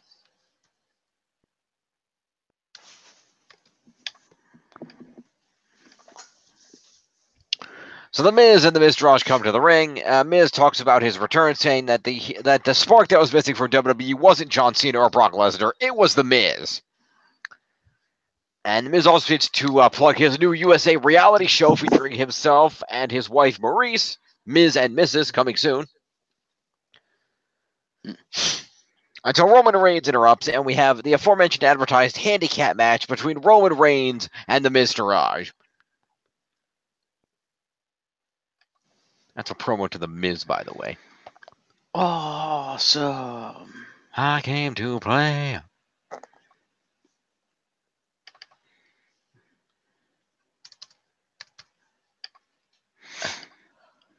So Roman Reigns beats up the Miztourage despite interferences from the Miz, who's going to get interference points.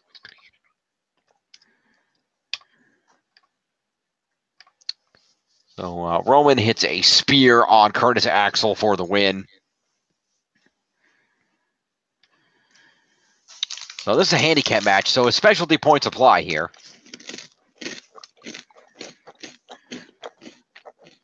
So Bo Dallas and Curtis Axel are each going to get 5 points for being in a match and 3 points for being in a specialty match. It's 8 points to each of them. Okay.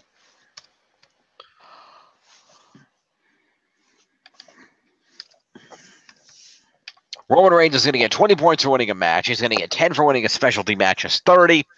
He's going to get 5 for competing. Is 35. And 4 moves is 39 points to Roman Reigns.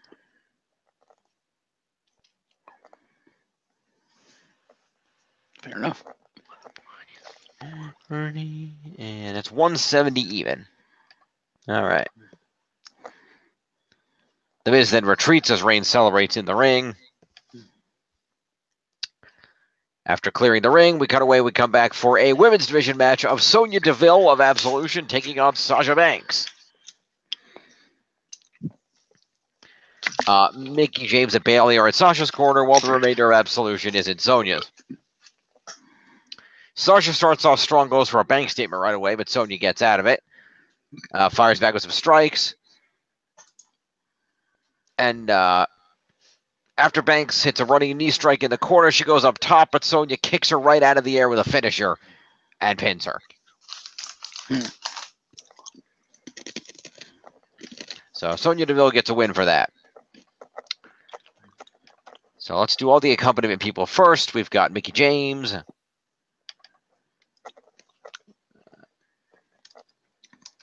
We've got Bayley. It's Bayley.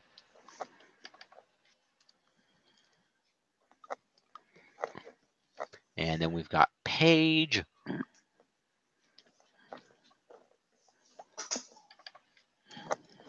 And we've got who's the other one that's on Raw? Mandy Rose. There we go. And then Sasha Banks gets 5 for competing in this match and 1 for a move. Is 6 points to Sasha.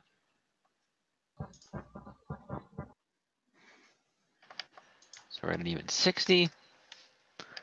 And Sonya Deville will get 20 points for winning, 5 for competing, and 1 for that finisher she hit. And actually 3 for the evasion of the bank statement also. So that's actually 20, 25, and 4 is 29 points to Sonya Deville. All right. Is 68. All right. After the match, Absolution celebrate while Mickie and Bayley check on Sasha. We see some footage of WWE superstars at the Civil Rights Museum in honor of MLK Day. We then cut backstage where Rollins confronts Jason Jordan about speaking on his behalf to his dad without his permission. He offers to go have Angle cancel the match, but Rollins says, no, I'll wrestle the match. But we're teammates. You're not my spokesperson, and I don't have a problem with what you did. I have a problem with the way you did it. And so Jordan walks off, and Rollins gets ready for his match. So promo to Seth and Jason.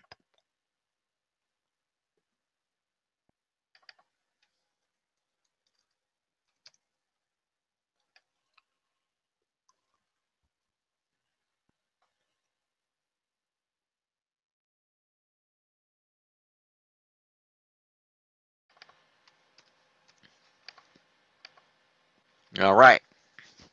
After this, we cut out to the ring, where we are joined by Woken Matt Hardy.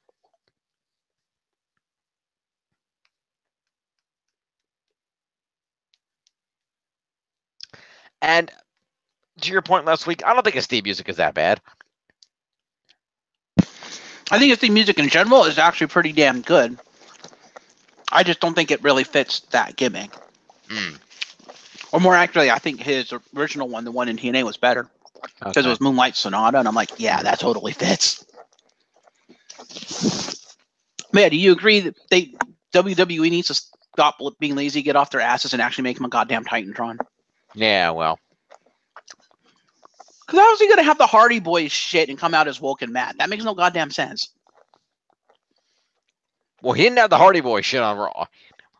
Oh, he didn't? Because I know when he first debuted it, they used the Hardy Boys stuff. And I'm like, what the fuck is this? No, when he came out on Raw, his Tron was just a lot of his creepy looking Matt Hardy face and shit. So what you're saying is they debuted the gimmick before they were ready with everything. Good job, WWE. Yeah, it was his Woken Matt Hardy face and the word Woken on the screen breaking a few times. Okay, because previously when they debuted the gimmick, it was the Hardy Boys Strong, the Hardy Boys ribbon and shit. I'm like, no. No, he seemed to have some woken shit this week, if I recall correctly. That's fair. Woken Matt Hardy came out and he beat up Heath Slater. Yes, he did. Yes, he did. How do you know? You didn't see Raw. That doesn't mean I don't follow what the matches are. Yeah. So Matt Hardy wins the match off of the Twist of Fate. Yes. Wonderful. Rhino gets accompaniment points. As always. As always. Rhino.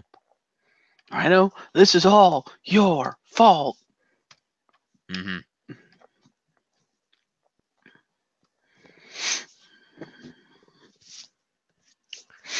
So, Matt Hardy, Heath Slater first is going to get 5 points for showing up for this match. Mm-hmm. So 5 points. Oh, I turned the thing off. Sorry about that. Let's you minimize shit again. Yeah, I noticed. I'll fix it. Calm down. All right, Wendy gets 5 points. Wendy Slater. All right. And then Matt Hardy is going to get 20 points for winning, 5 for competing, and 4 moves is 29 points to Woken Matt Hardy.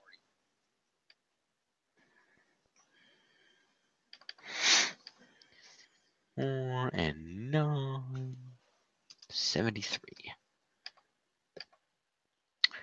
All right, after this, we see a video package about Bill Goldberg being inducted into the Hall of Fame this year. We then see some replays of Braun Strowman wrecking the place. And then we have our main event match of Seth Rollins versus Finn Balor. This match was amazing. Yep. Fuck you, Jordan.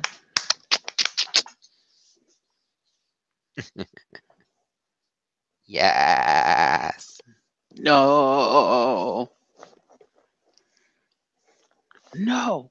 No. No. Also, thank you, WWE, for bringing back a move. Yes, Balor and Rollins back and forth. Worth noting that Gallows and Anderson were in ringside in Balor's corner. And Balor and Rollins had a great back and forth match. It's under the end of the match when Finn had reversed multiple diving move attempts by Rollins, both the Phoenix Splash and the Frog Splash. When the Bar came out of nowhere and came down to the ring to interfere in the match. And they were intercepted by the Club, and the four of them began brawling in the ringside area. While Finn Balor hit a suicide dive on the Bar and then got back in the ring. He managed to duck a clothesline from Rollins, but Jason Jordan, who was in Rollins' corner, trips Finn Balor behind the referee's back.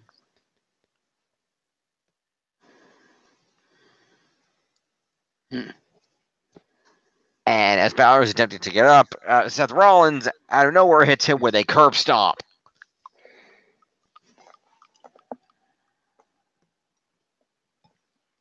Yes, folks, the curb stomp has returned. Well, how's about that? There you go. Yeah.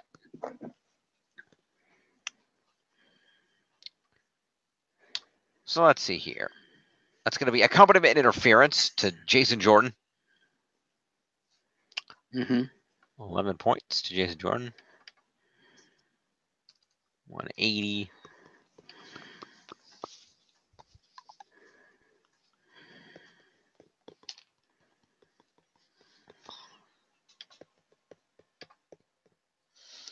All right.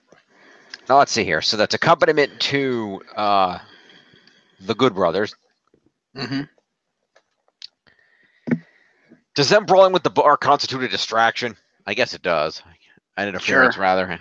All right. So we'll give interference to them, and we'll definitely give interference to the Bar. We'll get to that in a minute. Yep. And Jason Jordan. I already did Jason Jordan. Ah, that's right. Idiot. Anyway, Carl Anderson going to get 5 on the accompaniment and 6 on the interference is 11. 8. Luke Gallows goes up to 80. And then interference on behalf of the bar is going to be Cesaro. Points. And Sheamus is going to be 74.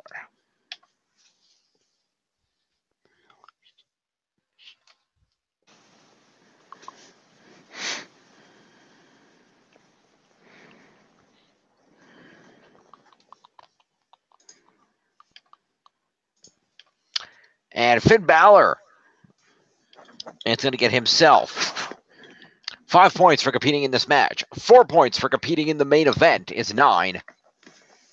And 13 moves. Damn. Yeah, he did a lot of moves. Most of that was evading all of Rollins' shit. So 13 and 9 is 22 points to Finn Balor. Cool. Indeed. Finn Balor. Oh. He's put to 166. And Seth freaking Rollins will get 20 points for winning a match. He will get 9 points for being in and winning the main event is 29. 5 for competing is 34. And 6 moves is an even 40 points to Seth freaking Rollins. Fuck you, Rollins. Thank you, Rollins. All right, 191. After the match, Jordan and Rollins celebrate on the stage, and we see a replay that shows an interesting development earlier in this match, which I'm assuming will come up next week, is there was a point where Finn had Rollins rolled up, and the referee very clearly counted a 3, yet did not register it as a pinfall. Yeah. Because the referee clearly hit 3 and was bringing his hand down for 4, and yet it was not a pinfall. So that's definitely going to have some controversy next week. Absolutely. Also, a news item that I completely forgot about until this match because it reminded me of it. Okay. Jason Jordan is injured. I talked about that. Did you? I missed that part of the news, which is weird because I was talking the entire time of the news. That was the first thing I mentioned in the when we got to the injuries section after the TNA section. Wow. Yeah. So Jason Jordan had been pulled from last week's live events. He was also pulled from this week's live events, and his participation in the Royal Rumble was in question. Yep. And it's also the reason he didn't. It was a singles match on. This was a singles match on Raw. Correct. But yeah, so goddamn, Rollins can't catch a break. First he loses Dean. Now he's probably gonna lose Jordan, and this entire tag thing just can't catch a break because you also have Sheamus with half a back. You're just like, goddamn. Cesaro has no teeth. Cesaro has no teeth. Both the members of the Revival just came back from serious injuries. And the Good Brothers just stand there like, I don't know what's going on. Yeah, Good Brothers are like, well, we ain't wrestle, so we ain't get hurt. Yeah. Like we're just here. I don't know what the hell. You have Jeff Hardy out with an injury. I mean, the Raw Tag Team division has been nothing but injury after injury after injury. They're the most injury-laden division of WWE right now. Yep. So yeah, tag team title match the tag team in general just can't catch a break because potentially both tag team title matches are now in jeopardy at Rumble because you have the Raw one with a bunch of injuries, you have the SmackDown one where one half of the tag champs decide to go drive drunk. Yeah. Like Jesus Christ. Are the Usos even defending at the Royal Rumble? Because they don't have a few. They don't have. Oh right, yeah, Gable and Benjamin. Duh. Yeah. Right. Fair. But the rumor with that is if shit's gonna happen with Jey Uso, the Usos will probably drop the titles at Rumble, and then Jey will just get suspended and shit or whatever. Makes sense. It's like, goddamn, WWE just can't catch a break with either of their tag divisions. Clearly. Anyway. And we know who's in charge of the tag divisions. Maybe that's why. That is true. Oh, you didn't know? Your ass better call somebody. And it better not be me, because I don't do shit. Basically. Hence why the tag division sucks, because you don't do shit. Mhm. That's why the storylines suck, because you don't do shit. They will also be at Raw 25, as will X-Pac. Yeah, so the entirety of DX will be there. Yep, Shawn Michaels too. Yep, the only member of DX won't be there is the dead one. And Rick Ouch. Rude. He's dead too. Okay, the dead ones then. Did you miss the part where he got inducted into the Hall of Fame last year and his family accepted on his behalf? That's right. So yeah. May they rest in peace. Yes, clearly. Anyway. Yeah. Oh, and Tori, because no one talks about her. Oh, yeah. I forgot about Tori.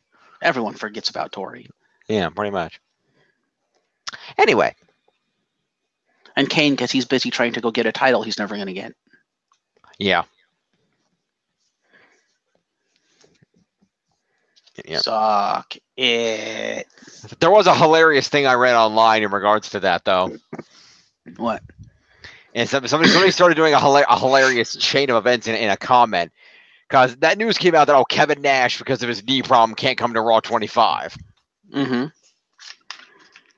So somebody was like, all right, we'll just have Kane fill in for him. There you go. Fake Diesel. Yeah. And then somebody else was like, well, that's fine, but if you're going to do that, then you're going to have to go get Luke Gallows to fill in for Kane. Ha! And she's like, but then who's going to fill in for Festus? You could always get Undertaker to fill in for Kane. Taker's going to be there. That's true. No, but the joke, the recurring joke was that Kane was fake Kevin Nash and Luke Gallows was fake Kane. This is true. That was the joke, is that we have all these people that were fake of other people, and they were like in a hilarious chain. Anyway. True. Let's see where we're at. To the scores there. Scored here. Data refresh. Bam. All right. In the lead after that at 2043 is Balor Club Worldwide. Wow. Followed in 1868 by the Blissful Ride of Justice. And trailing way back at 1479 is the Certified Woken Beast Slayer. Ah, yes. Pretty much.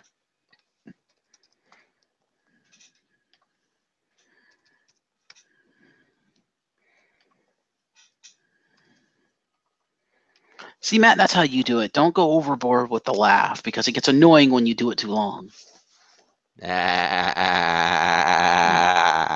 No, don't do that. Somebody made like a 10-hour video of that. Oh God, of course they did. I also don't like how his entrance music starts with that. I'm like, no, that is fucking annoying. That's almost as annoying as Cesaro's music. The reason I hate his theme music, because like, goddamn, wee-oo, wee-oo, wee-oo. Yeah. I do like the "I will delete you." Yeah. So, there you go. It's also worth noting, by the way, that at the end of the Raw main event, that Finn Balor was selling things like he got a concussion from that curb stomp. Fair enough. He also looked extremely pissed off. As people quoted, or not quoted, as people stated, Finn Balor has lost his smile. He has, yeah. Well, it's people noted that curb stomp looked pretty vicious, like his face gently hit the ground. So that curb stomp may have been a little more real than intended.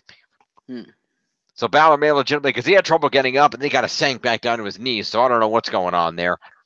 Well, he is injury prone. He is. We'll see. Anyway, let's go to the SmackDown. No, there's also a reason that move was banned. Maybe that was why. Could be.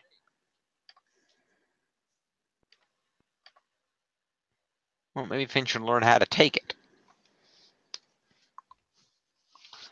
Although it's obvious he's okay, because didn't he wrestle the Mixed Match Challenge a few days later? He wrestled the Mixed Match Challenge on Tuesday post SmackDown, yes. So obviously he's fine. Yeah, he's clearly okay, but yeah, it's fine. Yeah. Anyway.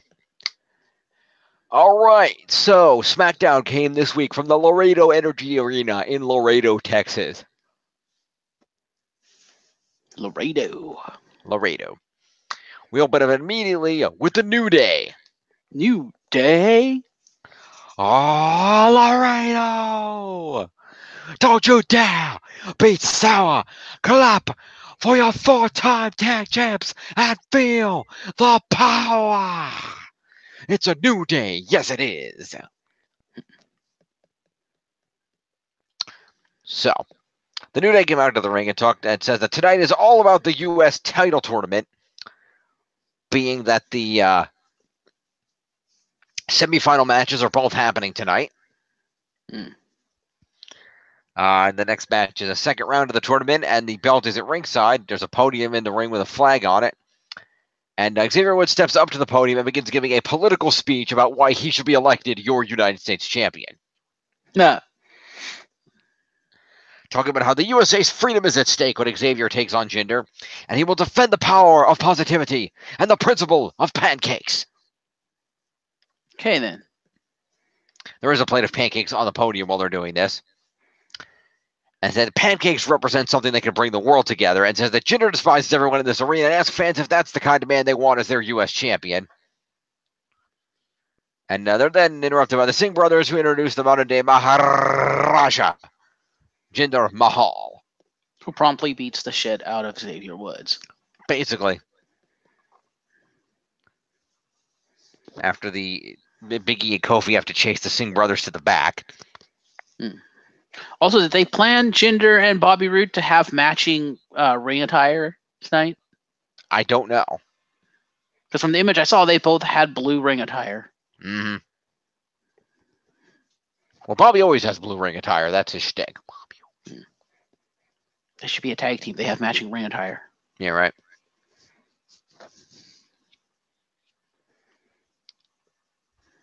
So Jinder wins, score the match. Yes, quite. So first of all, promo to the New Day. New Day rocks. Is okay. Huh. New Day is okay. New Day is okay. No? No.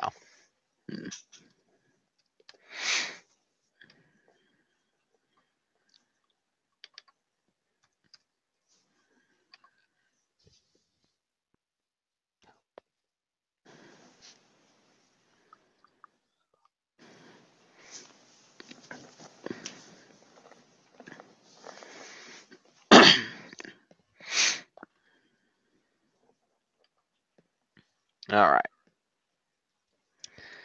So yes, after interferences from, let's face it, everybody, because when the New Day had chased away, that was pretty much an interference. So interference to all the people that were at ringside. Mm-hmm.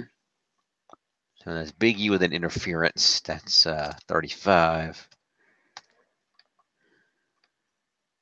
And Kofi with an interference, technically. That's 48. And the Singh brothers with a very blatant interference. That's 26. And 26. At 26. All right. Jinder Mahal gets 5 points for wrestling a match. And actually had 12 moves. Well, Jinder won. Let's do, I forgot who won. Let's do Xavier first. 5 for competing. 3 moves is 8 points to Xavier. We'll do 8 points to Xavier first. That's 85. Now, Jinder gets 20 for winning. He gets 5 for competing, is 25. And he gets 12 move points, is 37 points to Jinder Mahal. Okay, then.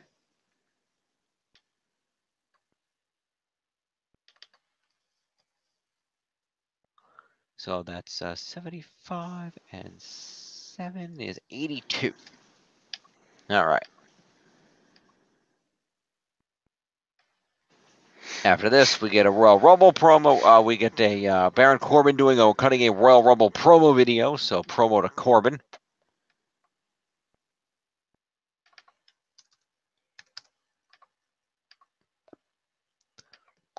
AJ Styles then cuts a promo on Kevin and Sammy from the back,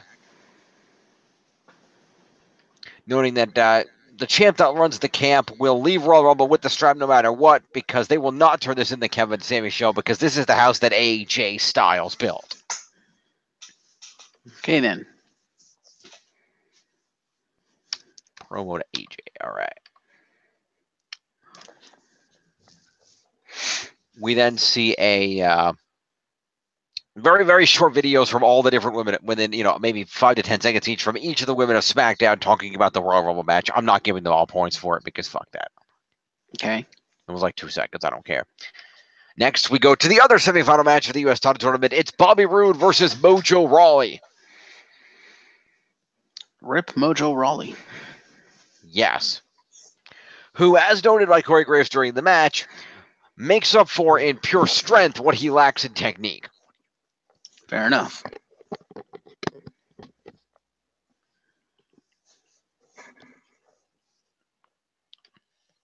So,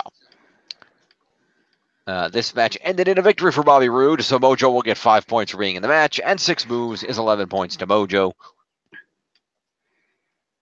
Mojo Rawley. Mojo Jojo. No.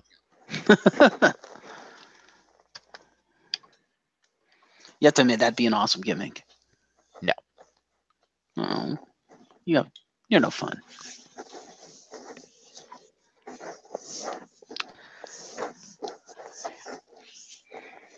Given this is SmackDown, the only way I'm permitting that as a gimmick is if you get the Riot Squad out here as the girls.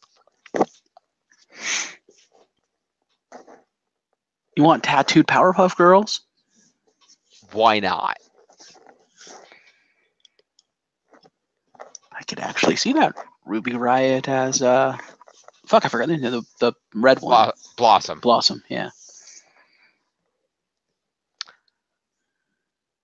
And then we just dress Daniel Bryan up as the mayor.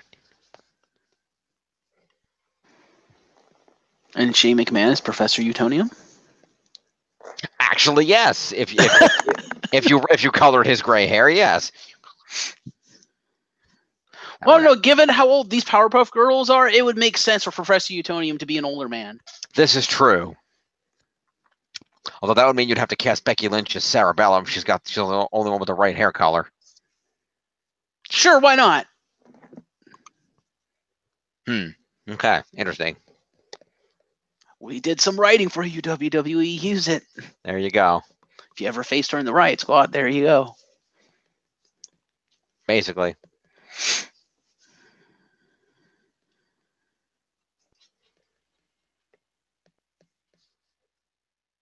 Yeah, okay. Interesting.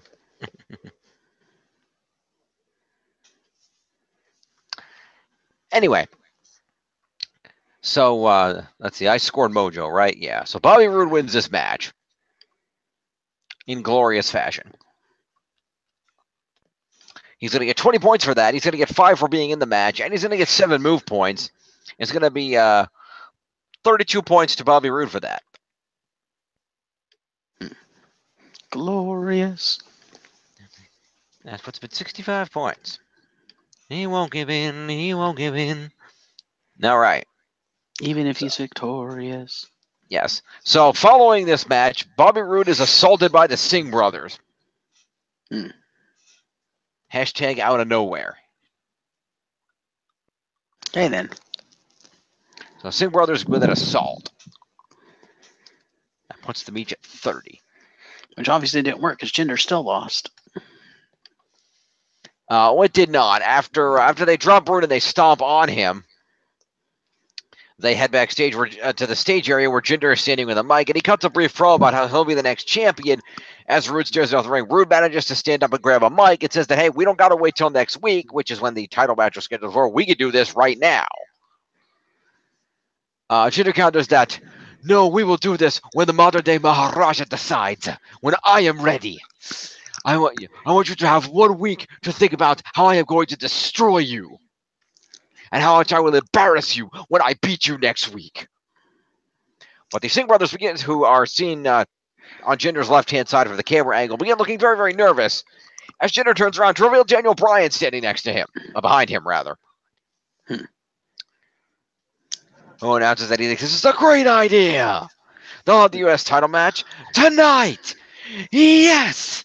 Yes! Yes!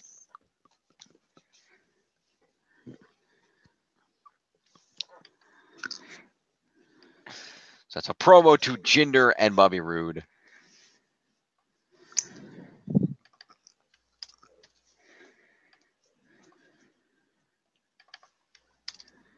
All right.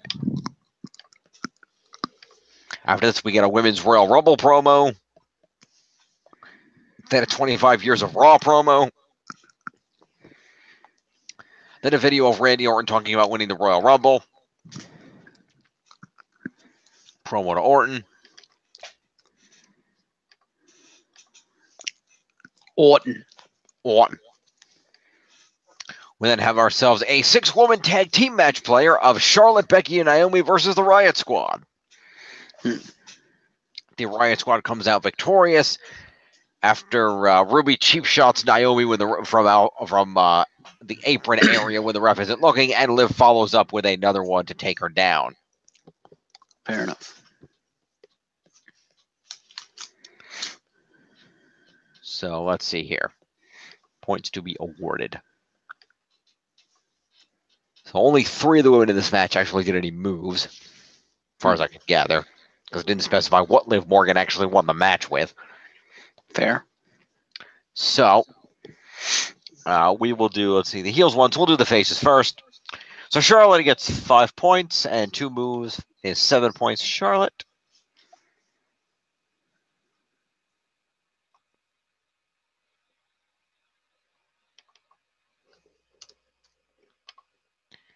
And then Naomi had 3 moves, so that's 8 points, Naomi.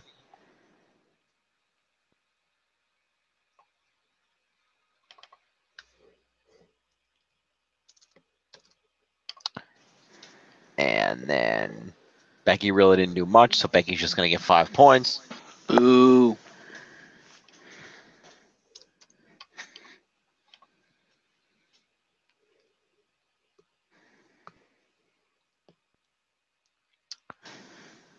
And then we're going to do the other side. So Ruby Riott is going to get 15 points for being on the winning team and 5 for competing. It's 20 points to Ruby Riott.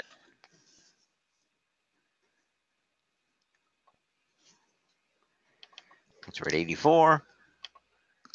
And then 20 points to Sarah Logan for the same reason. So we're at 74.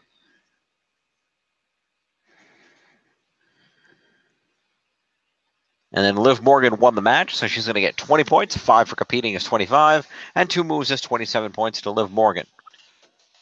Fair enough. 77 for that. All right.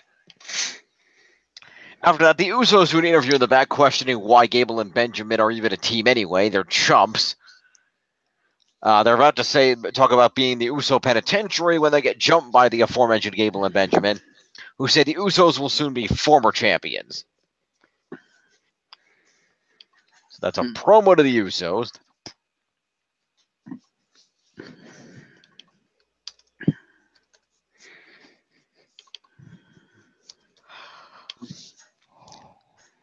And then that's going to be an assault to Shelton and Chad.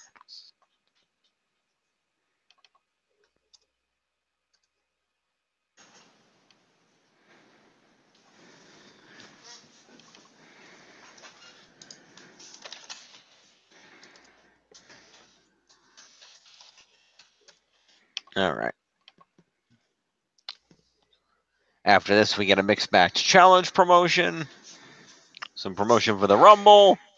Shinsuke Nakamura says he'll be the 1 out of 30 who survives the Royal Rumble. Let's rumble.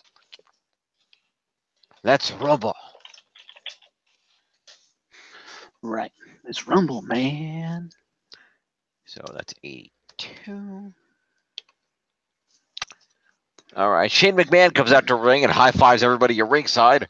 Brian then comes out too. They're going to both sit ringside for the U.S. title match tonight.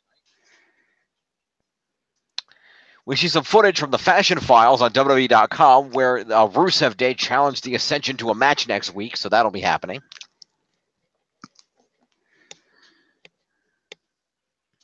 Yes, Fashion Files is still ongoing, folks. It's on WWE.com now.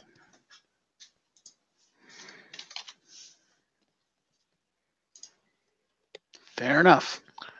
And our main event is Bobby Roode versus Jinder Mahal for the currently vacant United States Championship.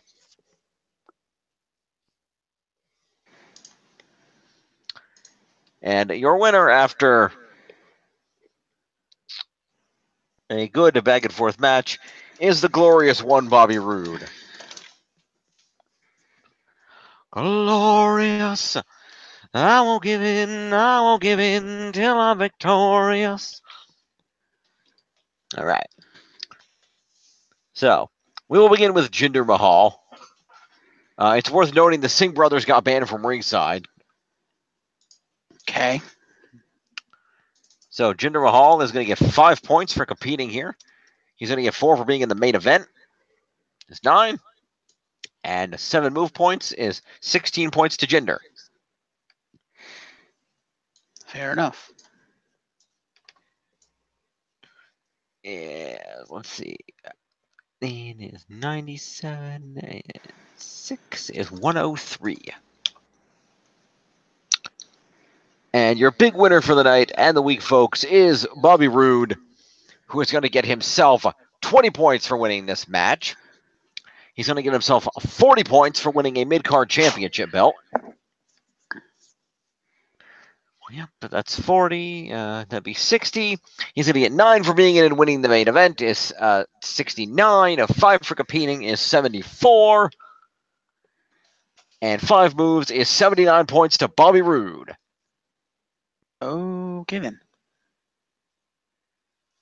And 70 plus 79 plus the existing 70 that he has is 149 points for Bobby Roode.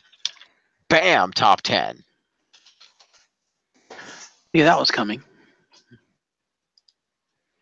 All right. Congratulations to Bobby Roode for that impressive performance. Let's go to the scores.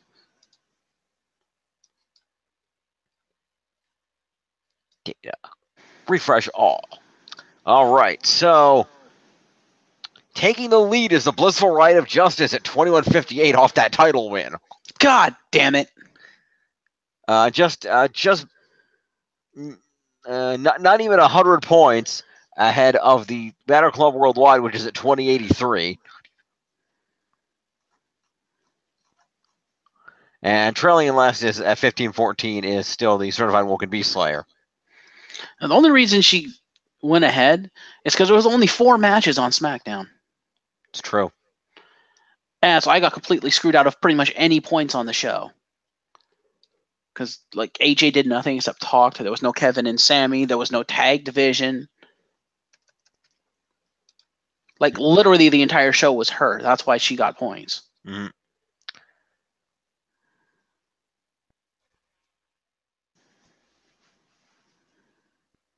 And every match victory was her. Literally, she won every single match on the card. I know. But I point out to you, you still got more SmackDown points than me. Which is surprising because you had more people actually in matches on SmackDown than I did. I literally had the sum total of 1 person in a match. That was it. And that was Becky Lynch, who did fucking nothing. So how the hell did I get more points than you? Because I had nobody.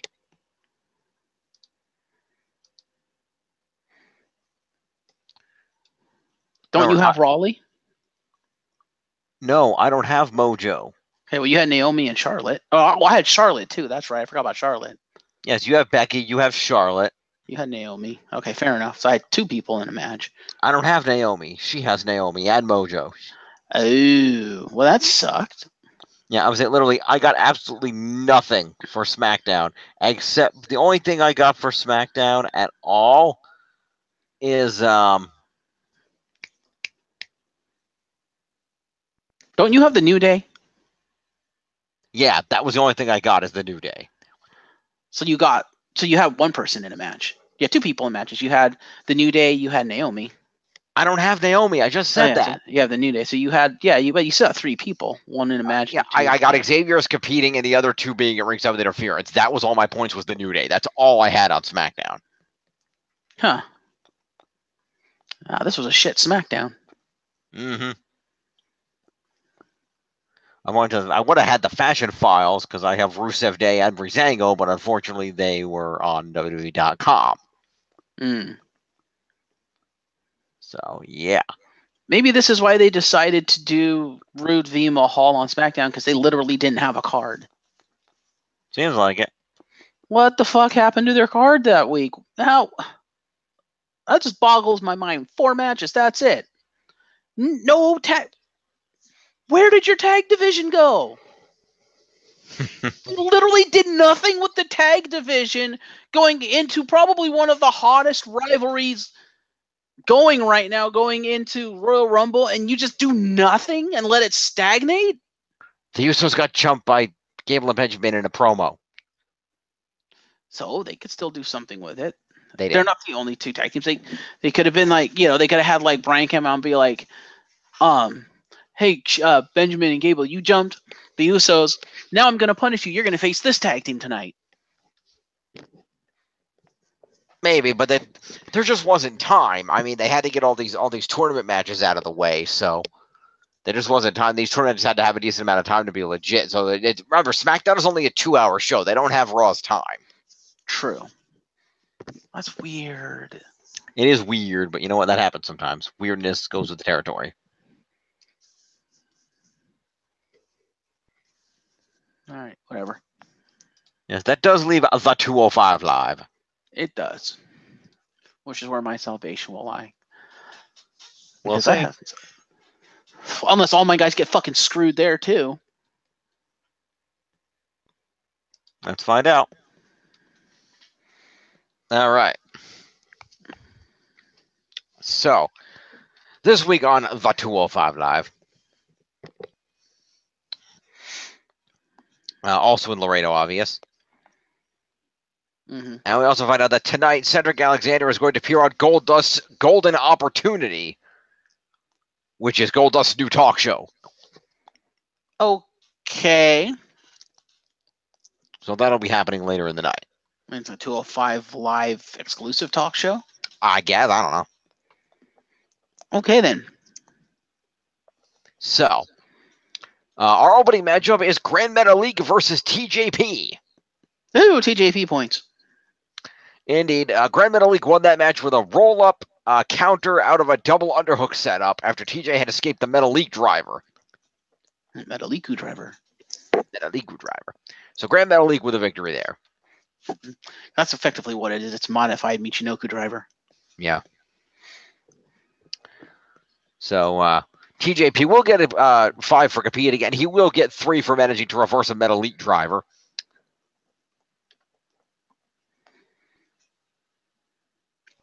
Oh, I wrote down the scores for SmackDown over there, right? Yes, I did. Okay, good. So TJP is going to get 8 points for tonight.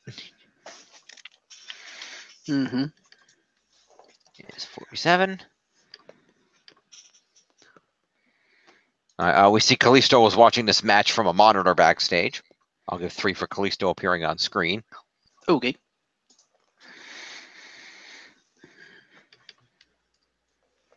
All right. TJP throws a tantrum when Dasha Fuentes tries to approaches him afterward and asks him if he's crying. He says no and storms off. Okay, then.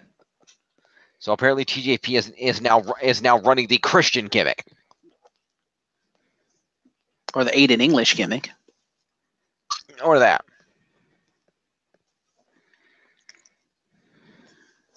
Meanwhile, we come backstage to Jack Gallagher,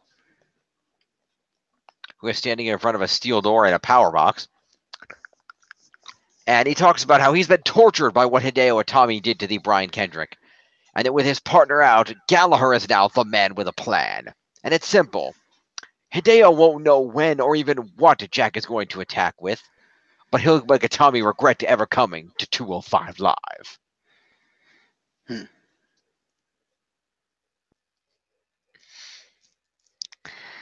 Yeah. It's bad that I want to see that promo end with him saying Toodle Pip. You want him to steal Martin's gimmick? Anyway, promo 2, Jack Gallagher.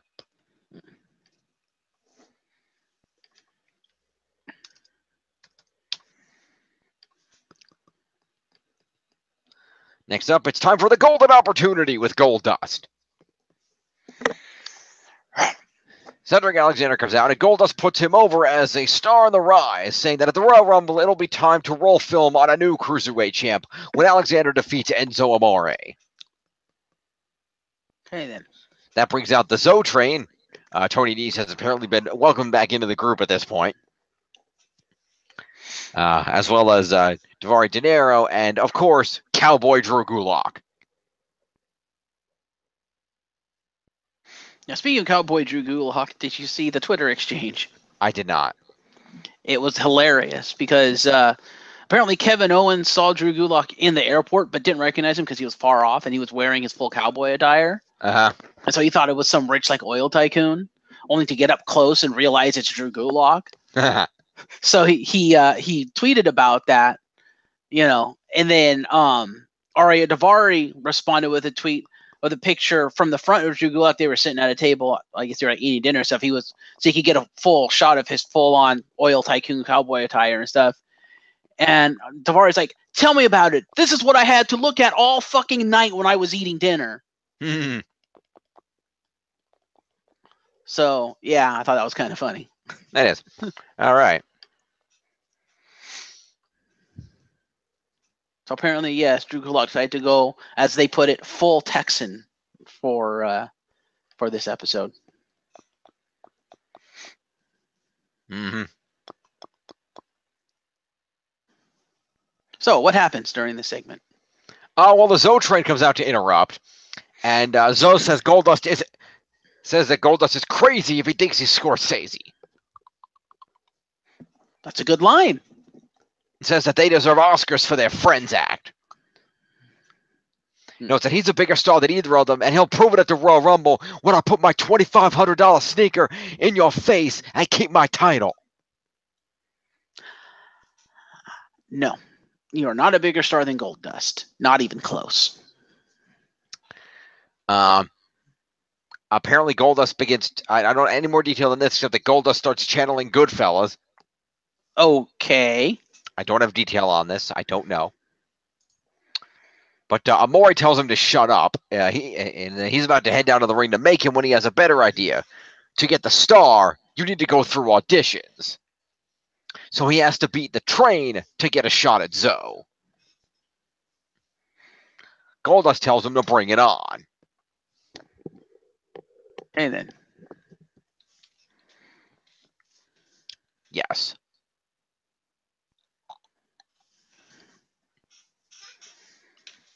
All right.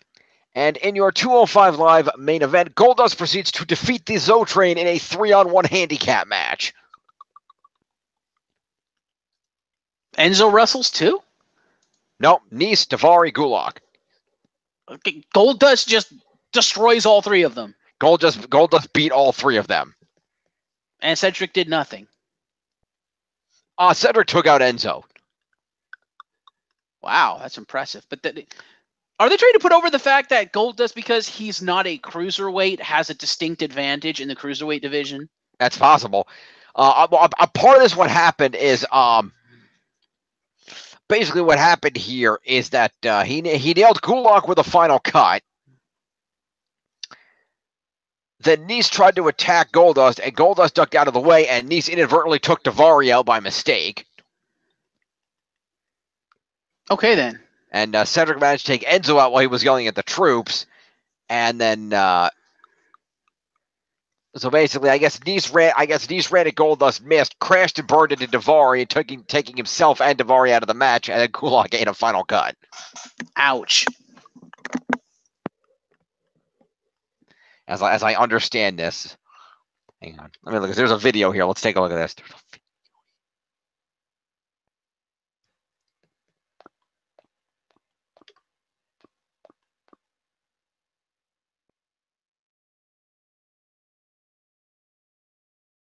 Oh, I see. Oh, I see what happened. Okay. Oh no. Yeah. So basically, Goldust got knocked out of the ring. Nice went off a suicide dive, but Goldust moved and he hit Davari instead. Then Cedric suicide dived and took Enzo out. Goldust slipped back in the ring behind Gulak, who was watching all this, and then Gulak turned around into a final cut.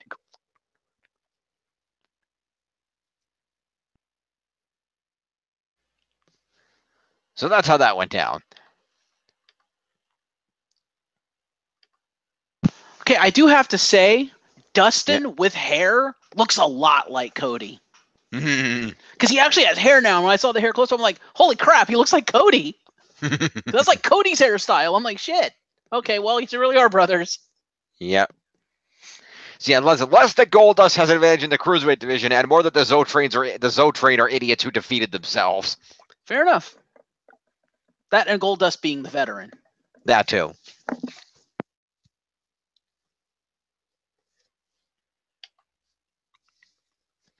Alrighty, so with that.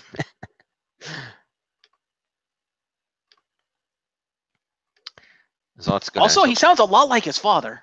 Yeah. So anyway, there's going to be a promo to Goldust. I guess it was Goldust and Enzo did all the talking. So promo to Goldust and Enzo. Yeah.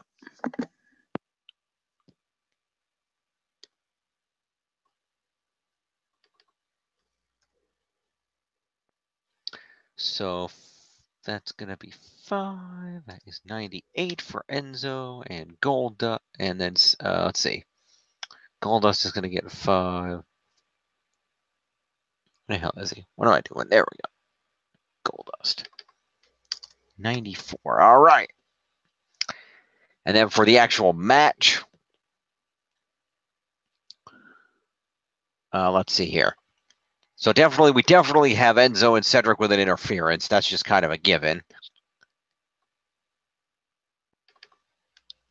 So that's 6. It's going to put it 104 for Enzo. And like Cedric needs any more freaking points, but that's going to put him up at 322. Then our actual match is going to be 5 points each to the members of the Zo Train.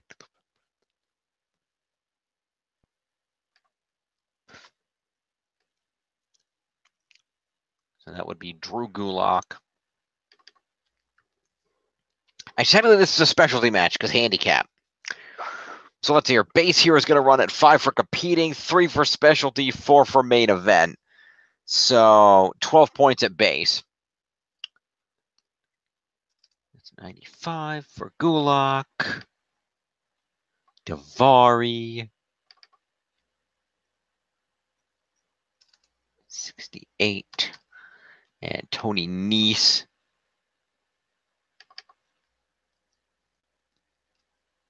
74.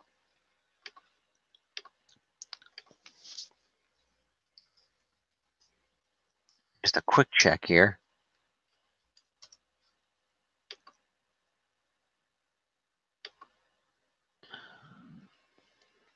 And no, okay. Just checking. Fair enough.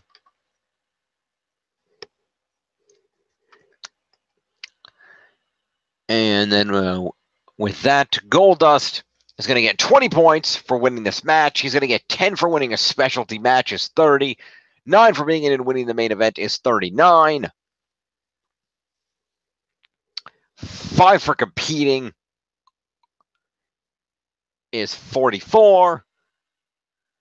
And the final cut is 45 points to Goldust. All right, then.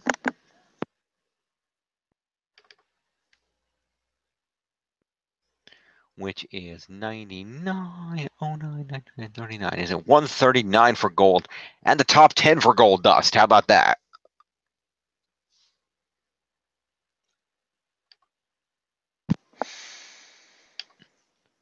There you go. All right. Let's go to the final scores for the week, folks. All right. And still in the lead by less than 40 points is the Blissful Ride of Justice at 2182. Followed by Balor Club Worldwide at 21:41, and trailing way in the back at 15:45 is me. Oh.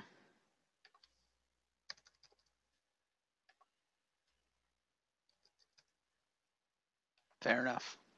Yep.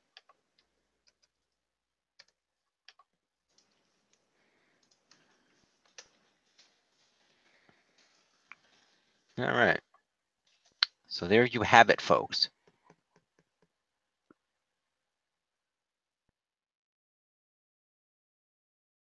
Yes, you did better. You got about 60 points for that show, whereas Tiff only got about 30-ish. Mm-hmm. Less than that even, so you did well with that. All right, save that up. Let's check the leaderboards. Still in the lead, and an impossible to catch lead at this point. Mm-hmm. Cedric Alexander at 322 points. Despite the fact he did nothing this week. Yeah. That's not true. He won a match on Raw. True. Followed by Seth freaking Rollins at 191, one half of the Raw Tag Champs. Followed by the other half of the Raw Tag Champs, Jason Jordan at 180, 10 points ahead of the Intercontinental Champion Roman Reigns, another third of the Shield. Finn Balor coming in at 166, followed by the glorious Bobby Roode, your new United States Champion at 149. Just ahead of the monster among men, Braun Strowman at 141. Who's just a few points ahead of Goldust off that big 205 victory, followed by the WWE Champion AJ Styles holding in there at 115. Rounding out the top 10 is Hideo Itami at 114. Fair enough. All right. So there you go.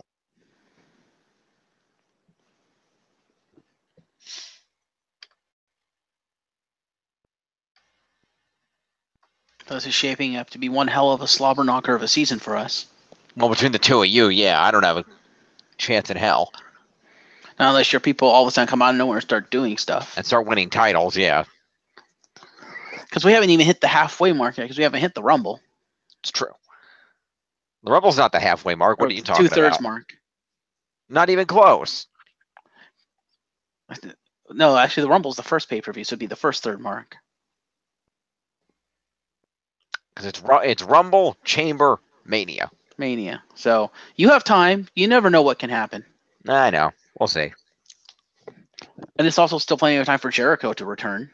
Which would there give you a is, but even if he does, he won't do much. Hmm. Miz has no chance because this week on Raw, Miz is probably going to win back his Intercontinental title, so that's another title win for Tiff. Oh, by the way, speaking of this week on Raw, how are we going to score the 25th anniversary? Like, are any of the legends going to get points for anything? Nope, not giving legends shit. It's not worth it. Not even Daniel Bryan? It's not part of his storyline, so no. Unless it is furthers his storyline. Well, we'll see what happens. Shane will be there, but yeah, we'll see what happens. But legends, no, not gonna deal with it. Not even if they have matches. Not even if they have matches. Don't care. Not doing it. Lazy bum. My show. Anyway, this has been another week of shenanigans.